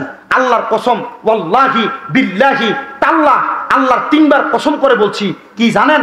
মক্কায় যখন গিয়েছি, মদিনা শরীফ থেকে যাওয়ার পর 10 দিনে 10 বার উমরা করে 10 বার হাজরে আসওয়াদে সুমা দিয়া, প্রত্যেকবার আমি মক্কার চাদর ধইরা, মক্কা শরীফের গিলাফ ধইরা দোয়া করছি, আল্লাহ আমাকে তুমি যেভাবে হোক তোমার ঘরের মেহমান বানাইছো। আল্লাহ, সোনার বাংলাদেশে বিশ্বের আনাসে কানাসে তোমার অনেক বান্দারা পড়ে আছে যারা মক্কার পাগল, মদিনার পাগল, আসতে পারে না, সম্পদ আছে, আল্লাহ কবুল করেন নাই। আল্লাহ, তোমার যেই বান্দারা মক্কায় আসতে পারে নাই, মদিনায় আসতে পারে নাই, আল্লাহ তোমার গিলাফ ধরে বললাম কাবা, আল্লাহ তারা একবার মক্কায় আনো। আপনারা বলেন সম্পদ রাইখে যাবেন দুনিয়ায়, এই সম্পদকে কাজে লাগানোর জন্য যা আছে এখান থেকে একটু বেচে হইলো মক্কা মদিনার মেহমান হওয়ার দরকার আছে না নাই? আজ ধরে বলেন আছে না নাই? জায়গা জমি রেখে দিও না আব্বা, তো যা আছে এখান দিয়ে একটু বেচো, জিহুদের দিয়ে দেবা, কাম হইতো না। কাম হইব? অনেকে চিন্তা করে আমার বাপে যদি এখন বেচে, আমি যদি এখন বেশি আমার হুতে আমার বাতুই খা হইতো না। আছে না এমন? আব্বা কার জমি বেচুই, খেত দেন। আমি দেখছি বাবার জমি ভাগাভাগি নিয়ে কুমিল্লা ব্রাহ্মণ পাড়ায় একটা উমরা হজের সওয়াব হয়। আপনার কি মন চায় না এগুলো যাইতে? মন চায় না নবীজি যে জায়গাগুলো পারাইছে, নবীজি জায়গা 1,30,000 হইলে ঘুরান দিয়ে আসা যায়। আর কি চান আপনি? থাক সম্পদ কইরা। যারা গেছে তারা একবার জিজ্ঞেস করে নিরালে, সবার সামনে না, নিরালে কেমন দেখলেন, তখন উত্তর পাওয়া যাবে, উত্তর পাওয়া যাবেন। আল্লাহর কসম, আসার পর থেকে বারবার যাইতে মন চাইছে, বারবার মন চাইছে যাইতে।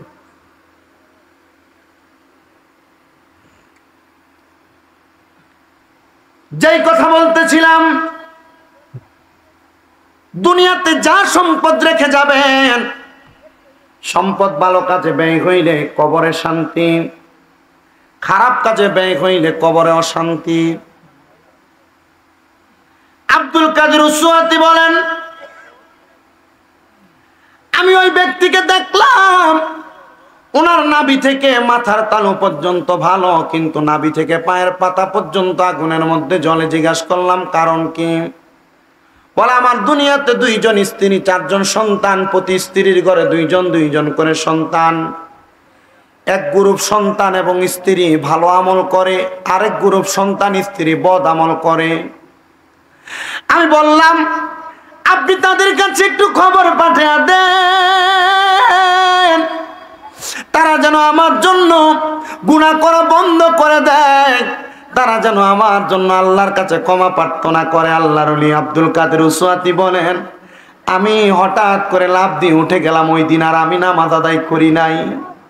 আমার নফল নামাজ আদায় করার আগে আমি চিন্তা করলাম ওই ব্যক্তির পরিবারের কাছে চলে যাই। উনি বলেন আমি দৌড়াইয়া দৌড়াইয়া ইরাকের শেষ প্রান্তে পশ্চিম উত্তর দক্ষিণ কন্যারে চলে গেলাম। আমি যা বললাম, কেউ কি আছো? এমন কোন ব্যক্তির স্ত্রী তোমরা 2 জন 4 জন সন্তান? এলাকার সব মানুষ হাজির, কিন্তু এলাকার দন্নাট্য পরিবার, সম্পদওয়ালা পরিবারের কেউ হাজির নাই। এবার আল্লাহর ওলি আব্দুল কাদের উসওয়াতি বলেন, আমি সবাইকে ডাকার পরে দেখলাম সবাই আসছে, কিন্তু তারা আসে নাই। সবাইকে এক জায়গায় রেখে আমি ওই রাজপ্রাসাদের মধ্যে প্রবেশ করলাম। আমি জিজ্ঞাসা করলাম, হে আল্লাহর বান্দারা বান্দিরা, তোমরা কি অমুক ব্যক্তির সন্তান এবং স্ত্রী? বলে হ্যাঁ, আমরা অমুক ব্যক্তির সন্তান এবং স্ত্রী। তোমরা কি অন্তরের ভিতরে আল্লাহর ভয় নাই, তাকওয়া নাই, আল্লাহকে তোমরা ভয় করো না? বলে অবশ্যই করি। তাহলে তোমরা কোন মা কোন সন্তান তোমার আব্বার জন্য কবরের আযাবের কারণ হয়ে দাঁড়াইলা? এই কথা বুঝতে পাইলাম নেককার স্ত্রী এবং নেককার 2টা সন্তান চোখের পানি পালায়া পালায়া কাঁদতেছে। হায় রে, আমরা যেটা এতদিন চিন্তা করেছি আমার দ্বিতীয় মা, আমার দ্বিতীয় ভাই বোন, তাদের কারণে মনে হয় আব্বা জাহান্নামের আগুনে জ্বলতেছে। এবার মাথাটা নিচু কইরা রাইখাম ওই আল্লাহ পাকের বান্দার বদকার স্ত্রী এবং 2 সন্তান, ওনারা হাত তুলে বলেন আমার মা বেপরদা বেহায়াপনা করে চলে, বাচ্চার স্ত্রী হওয়ার কারণে মানুষের উপর জুলুম করে। আমরা 2 ভাই বাবার সম্পদগুলা রোনা জানি, 2 ভাই বাবার সম্পদগুলা খারাপ কাজের মধ্যে ব্যয় করি, নারী নিয়ে সময় কাটাই, আমরা আমাদের সন্তান সম্পদগুলাকে বাজেভাবে ব্যয় করি। আল্লাহর ওই চোখের পানিগুলা ছাইরা দিয়া বলে, দাও পারলে তোমাদের কদম আমার সামনে দাও, আমি তোমাদের কদমের মধ্যে ধরে ধরে ক্ষমা প্রার্থনা করি। আমি জীবনে এমন কোনো ব্যক্তি দেখি নাই যেই ব্যক্তির নাভি থেকে পায়ের পাতা পর্যন্ত জ্বলে। জীবনে এমন ব্যক্তি দেখি নাই যেই ব্যক্তির নাভি থেকে মাথার তালু পর্যন্ত আরামে আছে। ওই ব্যক্তি তোমাদের আব্বা, ওই ব্যক্তি মা গো আপনার স্বামী। ডাক দিয়া কয় কেন? বলে আপনি মহিলা, আপনার স্বামী মারা যাওয়ার পরে বেপরদা চলার কারণে, উচ্ছৃঙ্খল চলাফেরা করার কারণে, তোমরা সন্তান তোমাদের বাবা মারা যাওয়ার পরে বেহায়াপনার মধ্যে লিপ্ত হওয়ার কারণে আমার আল্লাহ তাআলা তোমার আব্বার কবরে আযাব দিয়ে দিয়েছে। এবার আল্লাহর বান্দা এবং ওই মহিলা বলে, আল্লাহর কসম, আমার কারণে যদি আমার স্বামী জাহান্নামের আগুনে জ্বলতে হয়, সন্তানরা বলে আমাদের কারণে যদি আমাদের আব্বা জাহান্নামের আগুনে জ্বলতে হয়, না না না, আমরা আর গুনার কাজ করব না। আল্লাহর ওলি গো, আপনি এই মুহূর্তে আমাদেরকে ঈমানের কালেমা পড়ায়া দেন, লা ইলাহা ইল্লাল্লাহু মুহাম্মাদুর রাসূলুল্লাহ। এই মুসলমান আওয়াজটা হয় নাই। যদি ঈমানটারে তাজা করতে চাও, আল্লাহর নবী কয় দুনিয়াতে কেউ যদি তাদের ঈমান নবায়ন করতে চায়, তারা যেন বেশি বেশি কালেমা পড়ে। সবাই মুহাব্বতের আওয়াজে জবান ছেড়ে দিয়ে ঈমান নবায়ন করার জন্য। ও বন্ধু, ঈমান কেমনে নবায়ন হয়? সবজি কাটার পরে এটার উপর পানি ছিটকা দিলে এটাকে যেমন তাজা দেখা যায়, মুসলমানেরা বেশি বেশি কালেমা পড়লে মুসলমানের ঈমান এমন তরতাজা হয়ে যায়। সবাই একটু মুহাব্বতে বলেন লা ইলাহা ইল্লাল্লাহ মুহাম্মাদুর রাসূলুল্লাহ। পিছনের ভাইয়েরা আপনাদের আওয়াজ আসতে হচ্ছে, আরেকবার মুহাব্বতের আওয়াজে পড়েন। মা বোনেরা মনে মনে পড়েন, লা ইলাহা ইল্লাল্লাহু মুহাম্মাদুর সাল্লাল্লাহু আলাইহি ওয়াসাল্লাম। কালিমা পড়লাম। এবার ওই মা এবং 2 সন্তান আল্লাহর কাছে রোনাজানি করে, আল্লাহ আমার স্বামী কবরে ভালো রাখ, সন্তান কান্দে, আল্লাহ আমার মা আমার আব্বা কবরে, আমার মা বেঁচে আছেন, আল্লাহ তোমার কাছে ক্ষমা প্রার্থনা করি, তুমি মাফ করে দাও। বন্ধুরা, আল্লাহর নাম তো গফফার, আল্লাহর নাম তো সাত্তার, আল্লাহর নাম রহিম, আল্লাহর নাম রহমান। আল্লাহ তাআলা রহিম এবং রহমান নামের খাতিরে কোনো সন্তান যদি মার জন্য দোয়া চায়, কোনো সন্তান যদি বাবার জন্য দোয়া চায়, কোনো স্ত্রী যদি স্বামীর জন্য দোয়া চায়, কোনো স্বামী যদি স্ত্রীর জন্য দোয়া চায়, আপনারা বলেন আমার আল্লাহ ক্ষমা করতে পারে কি পারে না? ওই সন্তান এবং স্ত্রী দোয়া করে, আল্লাহর এই দৌড়ে আবার নামাজের মুসল্লার মধ্যে পড়ে গেছেন, এবার যাইয়া নফল নামাজটা পড়ছেন, নবী যেই নামাজটা পড়তো, নামাজটা পইরা আমার আল্লাহ তাআলার কাছে কান্না করে, রহিম রহমান নাম তোমার আল্লাহ, ও আল্লাহ বলেন রহিম রহমান আল্লাহ। আর জোরে পড়ে না, গফুর গফার নাম আল্লাহ, ও আল্লাহ বলেন রহিম রহমান।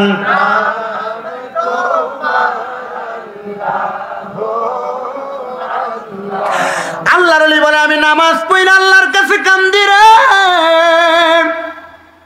আল্লাহ ওই ব্যক্তি কেমন আছে আমার দেখতে বড় মন চাই।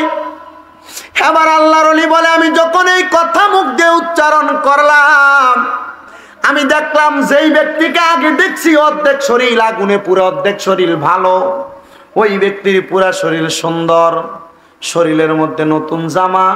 জিগাইলাম কারণ কি? বলে কারণ অন্য কোনো কিছু না, আমার স্ত্রী এবং সন্তান দোয়া করছে, আল্লাহ জাহান্নামের আগুন মাফ কইরা দিছে। আমি জানি না আজকে এই ব্রাহ্মণবাড়িয়া জেলার অন্তর্গত সরাইল থানাধীন দেওরা গাজীপুর মোরাহাটি নূরে মদিনা গাউসিয়া জামে মসজিদ কমিটির উদ্যোগে 15তম সুন্নি সম্মেলনের মধ্যে যারা যারা উপস্থিত হয়েছেন, আজকের মাহফিলে এমন অনেক সন্তান আছেন যাদের মা নাই, এমন অনেক সন্তান আছেন যাদের বাবা নাই। আপনার মা আপনার বাবা কবরে কেমন আছে আপনি জানেন না।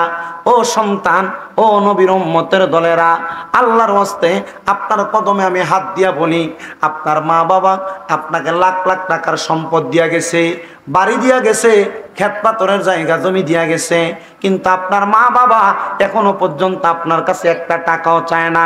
ব্রাহ্মণবাড়িয়া শহরের মধ্যে যাইয়া যদি একটা বাসা ভাড়া নেন, প্রাক বাসা নেন, সর্বনিম্ন 10 থেকে 15,000 টাকা ভাড়া লাগবে। যদি আপনি আপনার এই সরাইলের দেওরা গ্রামে একটা বাড়ি ভাড়া নেন, আপনার 5,000 টাকা সর্বনিম্ন ভাড়া লাগবে। যদি 12 মাসে আপনি 12,000 টাকা বা 5,000 টাকা করে দিতেন ভাড়া, 60,000 টাকা ভাড়া লাগতো। ও সন্তান, তোমার মা কবরে, বাবা কবরে কেমন আছে জানো না? আম্মা আব্বার কবরের মধ্যে টাকাও দিতে পারো না, পয়সাও দিতে পারো না। অনেকে চিন্তা করে, হুজুর আমার মা বাবা বড় কষ্ট করে আমারে মানুষ করছে, আমার আব্বা জান নিজের রক্তরে পানি বানাইছে, রোদের মধ্যে পুইরা মেঘের মধ্যে ভিজা আমার আব্বা সিরা লুঙ্গি পইরা সময় কাটাইছে, এখন আমার আব্বা জান অন্ধকার কবরে, আমার আব্বা জান এখন অন্ধকার কবরে। হুজুর আমি বিদেশ কইরা লাখ লাখ টাকার মালিক হইছি, হুজুর আমি এখন সম্পদের মালিক, আল্লাহর কসম ঈদ যায় চান যাই আমি আমার আব্বা জানরে 500 টাকা দিয়ে কিনে একটা লুঙ্গি পরাইতে পারি না। হুজুর পরাইব কেমনে, আমার আব্বা তো অন্ধকার কবরে। অনেক সন্তান চিন্তা করে, হুজুর আমার মা নাই, আমার মা নিজের সকালবেলা পান্তা ভাত গুলা খাইতো না, আমার মা পান্তা ভাত গুলা রাইখা দিত। মা চিন্তা করতো আমার সন্তান রোদ থেকে পড়ালেখা কইরা আসলে পানি ভাতটা খাইলে তার কলিজাটা ঠান্ডা হইব। হুজুর আমার মায়ের কাপড়টা ছিঁড়া ছিল, মা সুই দিয়া সুতা দিয়া সেলাই করতো, কিন্তু আমার মা কাপড় রাস্তার মধ্যে 10-5 টাকা বাইন্দা রাখতো আমি সন্তানরে বিকালে নাস্তার খরচ দেওয়ার জন্য। হুজুর ঈদের দিনে আমার আম্মা আমার আব্বা পুরান জামা কাপড় পরতো গো, আমি সন্তানরে নতুন জামা কাপড় কিনা দিত, কিন্তু আমার আম্মা আব্বা নতুন জামা কাপড় পরতো না। হুজুর, আমার আম্মা আব্বারে যদি জিজ্ঞাসা করতাম কি গো আপনারা কি নতুন জামা কাপড় কিনেন নাই, আমার মা বাবা উত্তর দিত এখন কি আর আমরা ঈদের বয়স আসেনি, কিন্তু মা বাপ যে অভাবের কারণে নিজে কিনে নাই ওই টাকা দিয়ে আমরারে কিনা দিছে বলতো না। হুজুর, এখন আমি সন্তান, লাখ লাখ টাকার মালিক, আমার টাকার অভাব নাই, আমার টাকা ব্যাংকে পড়ে আছে, আমার বিছানার নিচে পড়ে আছে। হুজুর, আমি চাইলেও আমার মারে 500 টাকা দিয়ে কিনা একটা কাপড় পরাইতে পারি না। সন্তান রে, এই টাকা দিয়া কি করবা যদি তুমি তোমার মার মুখে একটু শান্তি না দিতে পারো? তোমার আব্বা জানের কাছে আগে 5 টাকা 10 টাকা চায়া চানিতা, তোমার আব্বা জান নিজের চা খাওয়ার টাকাটা তুমি সন্তানের হাতে তুইলা দিত। আজকে তুমি সন্তান কত টাকার মালিক, তোমার আব্বার বয়সী কত মুরব্বীরা দোকানে বৈশা চা খায়, পান খায়, তোমার কি মনটা চায় না রে আব্বা জানের হাতের মধ্যে 100টা টাকা দিয়া বলতা আব্বা জান দোকানে যা চা নাস্তা করে আসেন? অনেক পোলাপান এমন ভাবে কান্দে, হুজুর আমার টাকা আছে, আমি আমার আব্বা জানরে 100টা টাকা দিতে পারি না হাত খরচের জন্য। আজকে দেওরা গাজীপুরের মোরাহাটির কত মাইয়ার ওয়াজের মধ্যে আসছে, অন্য বছর মাহফিলে আসলে আইসা বাড়ির মধ্যে তারা তার আব্বার মুখটা দেখে। অনেক মহিলারা আসছে বাড়িতে আইসা তারা তার আব্বার মুখ দেখে নাই। অনেক মহিলারা আছে বাবার বাড়িতে গেলে মার মুখটা দেখে কলিজা ঠান্ডা করতো, আজকে বাড়িতে আইসা মার মুখটা দেখছে না, মাটা অন্ধকার কবরে। সন্তান,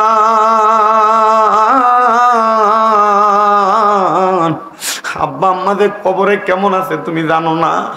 আগে আব্বা সন্তান একটু অসুস্থ হইলে রাত্রে ঘুমাইতো না, মাথাটার কাছে বসে থাকতো, মা মাথায় পানি দিয়া দিত, তেলে পানি নিয়ে মাথার মধ্যে দিয়া দিত। আজকে জ্বর হইয়া পড়ে থাকলে কেউ একটা বার এসে খবর নেয় না, কিন্তু আব্বারে যে 3.5 হাত মাটির ঘরে বাসমুরার নিচে পুকুর পাড়ে শোয়া দিয়ে আসত, একটা বার কি সন্তান খবর নিলা না? আব্বাজান কবরে কেমন আছে? দুনিয়ার বিদেশে থাকলে ইমো কলের মাধ্যমে ভিডিও কল দিয়ে আব্বার মুখ দেখো, আব্বার এমন বিদেশের মধ্যে দিয়ে আসছো আব্বার সঙ্গে ভিডিও কলেও কথা বলা যায় না, আব্বা কেমন আছে দেখো না। আল্লাহ তাদের এমন আব্বা কবরে, আব্বার কবরটারে নাজাত বানায়া দেন। ওরে ভালোবাসি তোমায় বাবা, বুকটা যে যাইছি রে, তোমার কথা হৃদয় মাঝে পড়ছে বারে বারে। বাবা তুমি কেমন আছো ছোট মাটির ঘরে, তোমার কথা হৃদয় মাঝে পড়ছে বারে বারে। বাবা গো বাবা, বাবা গো বাবা, ওরে দরজাটা খুলতে খেয়ে যাই ধোকা, বাবা বুঝে বলছে এলে নাকি খোকা, বুকের ভিতরটা লড়ে চড়ে ওঠে, সবাই আছে শুধু বাবা নেই, শুধু মানে। অনেক সন্তান আছে বাইয়ে বাইয়ে ঝগড়া করে মা বাপরে জুদা করছো, আলাদা করছো, সাবধান, দেও পারলে সন্তান তোমার পাও আমার সামনে দাও, আমি শামীম রেজার জিব্বা লাগে তোমার পাও পরিষ্কার করে দিব, তবুও মাপ চাই, মা বাপরে জুদা করিস না, আলাদা করিস না। হুজুর কেন? কারণ মা বাপ যদি সন্তানের 1 দিরহাম পরিমাণ সম্পদ নষ্ট করে, সম্পদ খায়, আল্লাহ তাআলা ওই সম্পদের বৃদ্ধি করে বরকত বাড়ায়া দেয়। মা বাপরে নিয়ে ভাগাভাগি না কইরা, কিন্তু তখন সমাজের মধ্যে মা সকালবেলা 1 ভাইয়ের ঘরে খায়, দুপুরবেলা আরেক ভাইয়ের ঘরে খায়, রাত্রবেলা আরেক ভাইয়ের ঘরে খাবার খায় না। কেউ যদি এমন আলাদা করে থাকো, আজকে মা বাবার পায়ে ধরবা, দয়া বলবা মা আল্লাহর রাস্তায় আমারে মাফ করে দেন, আল্লাহর রাস্তায় আমারে ক্ষমা করে দেন, বলবা মা আমারে ক্ষমা করে দেন, আর জুদা খাওয়া লাগবে না, এখন থেকে আমি সন্তানের ঘরের মধ্যে খাবার খাইবেন। যতক্ষণ পর্যন্ত মা বাবা মুখ দিয়ে বলছে মাফ করে দিছি, ততক্ষণ পর্যন্ত মা বাবার পাও ছাইরো না। হুজুর কেন? কারণ আম্মা আব্বা যদি মাফ না করে আমার আল্লাহ তোমারে মাফ করবে না, আম্মা আব্বা যদি ক্ষমা না করে আল্লাহ তোমারে ক্ষমা করবে না। অনেকে চিন্তা করে হুজুর যাদের বাড়িতে বাবা আছে তারা বাড়িতে যা বাবার পায়ে ধরে মাপ চাইবো, আমার তো আব্বা নাই, আমি কার পায়ে ধরে মাপ চামো? অনেকে চিন্তা করে হুজুর যাদের বাড়িতে মা আছে তারা বাড়িতে যে মার পায়ে ধরে মাপ চাইবো, আমার তো মা নাই, আমি কার পায়ের মধ্যে ধরে মাপ চাইবো? ও সন্তান, আম্মা আব্বা যদি কবরে থাকে একটু পরে আখিরি মুনাজাত হবে, দোয়া করবা রব্বির হামহুমা কামা রব্বায়ানি সগীরা ওয়া কুর রব্বির হামহুমা কামা রব্বায়ানি সগীরা। আল্লাহর নবী কয় কোন সন্তান যদি এই দোয়াটা পইরা চোখের মনি কোঠার মধ্যে একটা মাছির মাথা পরিমাণ পানি চাইরা দিয়া কান্না করে, ওই পানিটা মাটিতে পড়ার আগে আমার আল্লাহ তার মা বাবার জীবনের গুনাহ মাফ করে দেয়। ও আল্লাহ, যারা মা কবরে, যারা আব্বা কবরে, তাদের আম্মা আব্বার কবরটারে জান্নাতের বাগান বানাও। আমি বলবো শুধু মা বাবার কদমে ধরে মাপ চাওয়া না রে সন্তান, যদি মাঝে মাঝে তোমরা সুযোগ পাও আম্মা আব্বার পায়ে চুমা দিবা। আমি শামীম রাজা এলেম দিয়ে ওয়াজ করি না, আমি শামীম রাজা বয়স দিয়ে ওয়াজ করি না, কণ্ঠ দিয়ে ওয়াজ করি না, আল্লাহ তাআলা কোনো দিকের যোগ্যতা আমারে দেয় নাই। তবে আমি যখন ক্লাস 9 মধ্যে পড়তাম, ওয়াজের মধ্যে শুনছি আম্মা আব্বার কদমে চুমা দিলে নাকি জান্নাতের চৌখাটে চুমা দেওয়া সওয়াব পাওয়া যায়। আমরার বেড়ার ঘর ছিল, বাতার বেড়ার ঘর, আমার আম্মা আব্বা শুয়ে রইছে একটা চকির মধ্যে, মাহফিল থেকে আইসা দরজাটা খুইলা আম্মা আব্বার ঘুম অবস্থায় মা বাবার পাউডির ভিতরে চুমা দিছি। আমি ওই দিন থেকে বুঝছি রে, আমার আল্লাহ তাআলা আমার মা বাবার কদমে চুমা দেওয়ার কারণে, আমার উস্তাদদের দোয়ার কারণে, অনেক বয়স্ক মুরব্বীদের দোয়ার কারণে আল্লাহ তাআলা আমার সম্মানের জায়গায় বসাইছে। আপনাদের দোয়ার বরকতে কুমিল্লা শহরের মধ্যে 6টা মাদ্রাসা আমার এখনো চলতেছে। রোমের মধ্যে বৈশা বৈশা বলছি, গত অক্টোবরে একটা মাদ্রাসা খুলছি, এটার মধ্যে আপনাদের দোয়ায় ভরপুর এখন ছাত্র। কুমিল্লা শহরের নূরপুর চমনির পাশে মাদ্রাসা তাহফিজুল কোরআন ইন্টারন্যাশনাল হিফজ মাদ্রাসা, আমার মাদ্রাসার ছাত্রদেরকে নিয়ে সারা দেশের মানুষের জন্য প্রতিদিন দোয়া করা হয়। সন্তানের দল মনে রাখবারে, আম্মা আব্বার দোয়ার বরকতে সফলতা, আম্মা আব্বার বদদোয়ার কারণে তোমার অসফলতা। এবার আপনারা বলেন দুনিয়া এবং আখিরাতে সফলতার জন্য আম্মা আব্বার বেশি বেশি দোয়া নেওয়ার দরকার আছে না নাই? অনেক সন্তান মা বাবা অসুস্থ হয়ে গেলেন সবাই বাজার থেকে যাইয়া, অনেক সন্তান মা বাবা অসুস্থ হওয়ার পরে শাহবাজপুর বাজার থেকে যে আপেল কিনে আনে, আম্মা আব্বারে আপেল কিনে না খাওয়ায় না রে সন্তান না। আম্মা আব্বা অসুস্থ হইলে তুমি আপেল খাওয়াইও না, ফল খাওয়াইও না। আম্মা আব্বা সুস্থ হইলে ফলটা খাওয়াইও, আম্মা আব্বা সুস্থ থাকলে ফলটা খাওয়াইলে আম্মা আব্বা অসুস্থ হয় না। কিন্তু তুমি ফুতে আম্মা আব্বা অসুস্থ হইলে ফল খাওয়াই আবার ডায়রিয়া হইয়া মরে। সন্তান তোমার কাছে আবদার জানাই, তোমার আম্মা আব্বা বেঁচে থাকলে এক মাসে যদি 1000 টাকা করে মা বাবার হাত খরচের টাকা চালাইতা, 12 মাসে 12,000 টাকা তোমার মা বাবার পেছনে যাইতো। তোমার মা বাবা তোমার লাখ লাখ টাকার সম্পদ দিয়ে গেছে, ওই সম্পদ যে তুমি ব্যয় করতেছ, এই লাখ লাখ টাকার সম্পদ থেকে আগামী বছর মাহফিলে তুমি তোমার আম্মা আব্বার নামে একটা প্যান্ডেল দিয়ে দিবা। বলে হুজুর আম্মা আব্বা কবরে, আম্মা আব্বার সম্পদ আমার কাছে আছে, আম্মা আব্বা কবরে কেমন আছে জানি না, হুজুর এই প্যান্ডেলের খরচটা আমি দিমু, আপনি আমার লাগে খাস করে দোয়া কইরেন আল্লাহ যেন আমার মা বাবার কবরে জান্নাতি সামিয়ানার ব্যবস্থা করে দেয়। আসেনি এমন কোন সন্তান, এমন কোন মায়ের ছেলে, এমন কোন বাপের সন্তান হাতটা তুলে বলবে হুজুর আমি আমার মা বাবার জন্য দোয়া চাইয়া মাহফিলের মধ্যে আগামী বছর প্যান্ডেলটার দায়িত্ব নিলাম? আসেনি দেওয়ার মতো একটা সন্তান? শুধু হাতটা তুলবেন, আপনার জন্য আমি মুসাফির মানুষ, খাস করে দোয়া করে দিয়া যাবো। মক্কা মদিনা থেকে আসছি, এখনো 40 দিন শেষ হয় নাই। 40 দিনের মধ্যে আল্লাহ তাআলা দোয়া কবুল করে।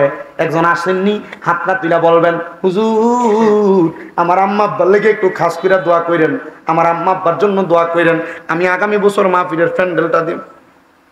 আসেনি দেওয়ার মতো প্যান্ডেলটা করতে কত লাগে? কত লাগবে প্যান্ডেলটা? 20,000 টাকা লাগবে। হ্যাঁ, একটা হাত তো। আচ্ছা, 2 জন সন্তান চাই, প্যান্ডেল করতে 20,000 টাকা লাগে। একজন বলবেন হুজুর আমি 10,000 টাকা আগামী বছর আমার মা বাবার নামের উপরে আল্লাহর রাস্তায় দান করব। নবীর মাহফিলের মধ্যে যদি থাকে দিবেন, না থাকলে অসুবিধা নেই। কয়েকজন মানুষ একটু শর্টকাট করে দান করেন, একটু কয়েকজন তাড়াতাড়ি করেন, তাড়াতাড়ি। রুমাল টুপি লইয়া প্রত্যেক কাতার থেকে একজন একজন উঠলে চলবে। একজন কাতারে একজন ওঠেন, তাড়াতাড়ি। খালি হলে দরকার নাই বাবা, তুমি দোয়া দিয়ে দেবে। আর কেমনে করতাম কালেকশন? ভারী, কারণ ডাহাই তো আমরা ডাহাইতি করে না, দুই একটা পকেটে দিয়ে দেয়, এটাও তো রাখতেছি না। গেলাম গজলের শাহাদাতে ফুর পেলে আমি এক মাহফিলে সব খাবাই না, কিছু রাখতে যাইতো না। যাইবো। নাম বলো। সুজন মিয়া মার জন্য দান করছে 1000 টাকা, আল্লাহ কবুল করো। আমি হ্যাঁ উকিল ভাই নগরহাটি নিবাসী দান করছে 500 টাকা, আল্লাহ তাদেরকে কবুল করো। আমিন। রকিব ভাই সাউরাহাটি নিবাসী, উনি দান করছে 2000 টাকা, আল্লাহ যেন কবুল করেন। আমিন। মাহফিলে কি বিরিয়ানি চিন্তা করছো? গরু না মুরগারে?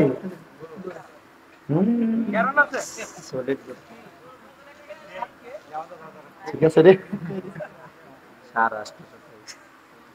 আর কেদির কথা চিন্তা করে লাভ আছে? টিয়া দিব মানছে তোমরা খাওয়াই তো অসুবিধা আছে, করে লাভ আছে। এটা তাড়াতাড়ি করে না, তাড়াতাড়ি করে, লেট করলে দেরি হয়ে যাবে। সবাই আমি একটা সুযোগ দিতেছি, এর মাঝে আপনারা তাবারুক দিবেন। যারা তাবারুক দিবেন একটা কথাও বলবেন না, আপনারা ইশারায় কাজ করবেন। কেউ পিছন দিয়ে দিবেন, কেউ মাঝখান দিয়ে দুই লাইন 3 লাইন পরে পরে দিবেন, কেউ সামনে দিয়ে দিবেন। এভাবে ছড়ায় ছিটিয়ে দিলে সুবিধা হবে। সবাই একবার সূরা ফাতিহা, 3 বার সূরা ইখলাস, 24 বার দুরূদ শরীফ। আই বড়বীর আব্দুল কাদের আউলিয়ার শিরোমণি মারহাবা। আল্লাহ আল্লাহ। মুর্দা কলব জিন্দা কর, মুর্দা কলব জিন্দা কর, ও গাউসে সমদানি। আই বড়বীর আব্দুল কাদের আউলিয়ার শিরোমণি মাশাআল্লাহ। আল্লাহ আল্লাহ আল্লাহ আল্লাহ। আই বড়বীর আব্দুল কাদের আউলিয়ার শিরোমণি মারহাবা। আল্লাহ আল্লাহ আল্লাহ আল্লাহ আল্লাহ আল্লাহ। তোমারি ওই নামের গুণে, তোমারি ওই নামের গুণে আগুন হইয়া যাই পানি। আরে বড়বীর আব্দুল কাদের জিলানী জিলানী মারহাবা। আল্লাহ আল্লাহ আল্লাহ আল্লাহ আল্লাহ আল্লাহ। বংশ তোমার হাসান হোসেনী, তুমি হইলা মা ফাতেমার নয়নের মণি মারহাবা। আল্লাহ আল্লাহ। বংশ তোমার হাসান হোসেনী, মা ফাতেমার নয়নের মণি। মুর্দা কলব জিন্দা কর, গাউসে সমদানি। আমার মুর্দা কলব জিন্দা কর, গাউসে সমদানি। আরে বড়বীর আব্দুল কাদের আউলিয়ার শিরোমণি মারহাবা। আল্লাহ আল্লাহ। চটপট চটপট করে গো নবী অন্তরে মারহাবা। আল্লাহ আল্লাহ। চটপট চটপট করে গো নবী অন্তরে। দেখা দিয়া দয়াল নবী, দেখা দিয়া দয়াল নবী করেন শান্ত আমরা রে। চটপট চটপট করে গো নবী অন্তরে মারহাবা। আল্লাহ আল্লাহ। যে দেখাছে নবী চির বদন, ধন্য তার জীবন মরণ মারহাবা। যে পাইয়াছে নবী চির চরণ, ধন্য তার জীবন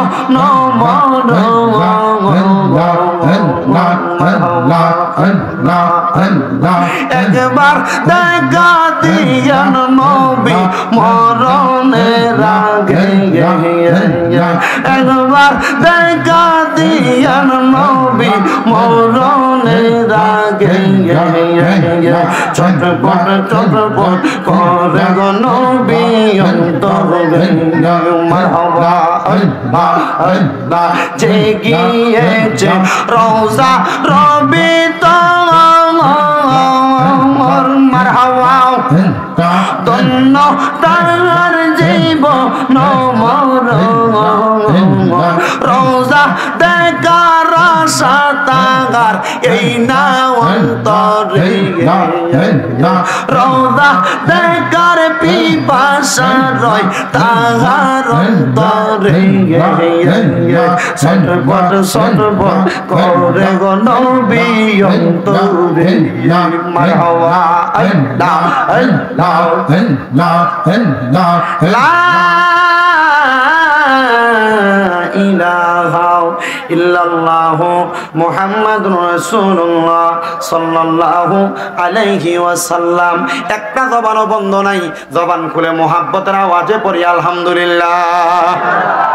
সভাপতি সাহেবের কোনো বক্তব্য আছে নাকি? দোয়া আজকের মাহফিলের যিনি অতিথি জনাব মুফতি আলী হোসেন সুনিয়াল গাজী। বাবারা, মা বোনেরা, তুমি আল্লাহর শাহিন শাহী পাক দরবারে গুনাহগার কাঙ্গালের বেশে দুইখানা হাত বাড়াইছে গো আল্লাহ। আল্লাহ, যার হাত তোমার দরবারে মায়া লাগে, পছন্দ হয়, ওই হাতের উসিলাই আমরা প্রত্যেকের জীবনের গুনাহ তুমি আল্লাহ ক্ষমা কইরা দাও। তুমি তো অন্তর জামি রে আল্লাহ, ওই আমরা হইলাম ফানা, আমরা সুখে কিনা দুঃখে ডাকি গো আল্লাহ। তুমি যাই না কি জানো না রে আল্লাহ, করো আল্লাহ জাগালয় তোমার মনে। মাহুদ, আজকের মুনাজাতের হাদিয়া অনেক সন্তান হাত বাড়াইছে যাদের জগতের মধ্যে আব্বা নাই। যেই বাবা রিক্সা চালায়া মাটি কাইটা মাথার গাম পায়ে ফলাইয়া পরের বাড়িতে বদলার কাজ কইরা সন্তানরে মানুষের মতো মানুষ করার জন্য আব্বা নিজের রক্তরে পানি বানাইছে, এমন আব্বা তাদের অন্ধকার কবরে আব্বার কবর তুমি আল্লাহ জান্নাতের বাগান বানাইয়া দাও। মনিব, অনেক সন্তানের হাত বাড়াইছে যাদের জগতের মধ্যে মা নাই। হায়রে মা, যেই মারে মা কইয়া ডাকলে কলিজার আগুন ঠান্ডা হইয়া যায়, যেই মায়ের দিকে নেক নজরে তাকাইলে কবুল হজের সওয়াব হইয়া যায়। জানি না কোন সন্তান জানি এমন জনম দুঃখী মারে হারে হাত বাড়াইছে। আল্লাহ, এমন আম্মার কবর তুমি আল্লাহ জান্নাতের বাগান বানায়া দাও। মনিব, অনেকে হাত বাড়াইছে, মাও নাই বাবাও নাই, জনমের এতিম। আল্লাহ, যাদের মা বাবা দুইজন কবরে, আম্মা আব্বার কবর নাজাতের ফয়সালা করো। যারা বেঁচে আছে হায়াতে তৈয়বা নসিব করো। আল্লাহ, আম্মা আব্বার খেদমত করার মতো তৌফিক দান করে দাও। আম্মা আব্বার বাধ্যগত সন্তান হিসেবে কবুল মঞ্জুর করো। আল্লাহ, আজকের মাহফিলে যারা টাকা দিয়া, পয়সা দিয়া, শ্রম দিয়া, বুদ্ধি দিয়া, পরামর্শ দিয়া, মাইক দিয়া, লাইট দিয়া, প্যান্ডেল দিয়া, মিডিয়ার বাইরা সহ সম্মানিত শ্রোতা মণ্ডলীরা, যারা যারা দোয়া চায় আমার পর্দার অন্তরালের মা বোনেরা, আল্লাহ প্রত্যেকরে তুমি কবুল আর মঞ্জুর করে নাও। মনিব, অনেক প্রবাসী ভাইয়েরা বিদেশ থেকে দোয়া চায়, আল্লাহ আমার প্রত্যেক প্রবাসীদেরকে কবুল করো। অনেক প্রবাসীরা অসুস্থ, দোয়া চাই, তাদেরকে কবুল করো। আল্লাহ প্রবাসীদেরকে সুস্থ শরীর দান কইরা বাংলাদেশের রেমিটেন্স খাতটারে আর উপরের দিকে উঠানোর মতো তৌফিক দান করো। আল্লাহ, বিশেষ করে এই মাহফিল 15তম মাহফিল, এই মাহফিল তুমি কিয়ামত পর্যন্ত কবুল মঞ্জুর করে নাও। বিশেষ করে ফরিয়াদ জানাই, আমি গুনাহগার, এই মজলিসের মধ্যে সবচাইতে বদকার আমি আমারে মনে করলাম। আল্লাহ, এখানে অনেক আলেম ওলামা আছে, হুফাজে কোরআন আছে, দাড়ি পাকা মুরব্বী আছে, বিশেষ করে এই মক্কার ঘরে মদিনার ঘরের মেহমান আছে। আল্লাহ, বিশেষ করে তোমার অনেক খাস মকবুল বান্দার আছে, বান্দির আছে পর্দার অন্তরালে। জানি না কার দোয়া কবুল করবা। ও আল্লাহ, প্রত্যেকটা দরখাস্ত তোমার কুদরতি কদমে সফরত করলাম। তোমার হাবিবে কিবরিয়ারে যদি তুমি ভালোবাসা থাকো, মোহাব্বত করে থাকো, আল্লাহ প্রত্যেকটা দরখাস্ত তোমার কুদরতি দরবারে কবুল মঞ্জুর করে নাও রব্বুল আলামিন। ও দয়াল, ফরিয়াদ তোমার দরবারে আমরা যারা হাত বাড়াইলাম, আমাদের প্রত্যেকের মরণের আগে বারবার তাওয়াফে বাইতুল্লাহ জিয়ারতের রওজায়ে রাসূলুল্লাহ নসিব করায়া আখিরি জবানে মধুর কালেমা ঈমানি কালেমা জারি করে দিও গো আল্লাহ। যদি আমরা মদিনা না দেখা মারা যাই, মনটা মদিনা মদিনা বলে কান্না করবে। এজন্য সবাই আল্লাহর দরবারে দোয়া করেন আর পড়েন, যারে নামে রেখেছো তুমি মুহাম্মদ রাসূল, সেই নামের উসিলায় দোয়া করো হে কবুল, আল্লাহ করো হে কবুল। বলেন, যারে নাম রেখে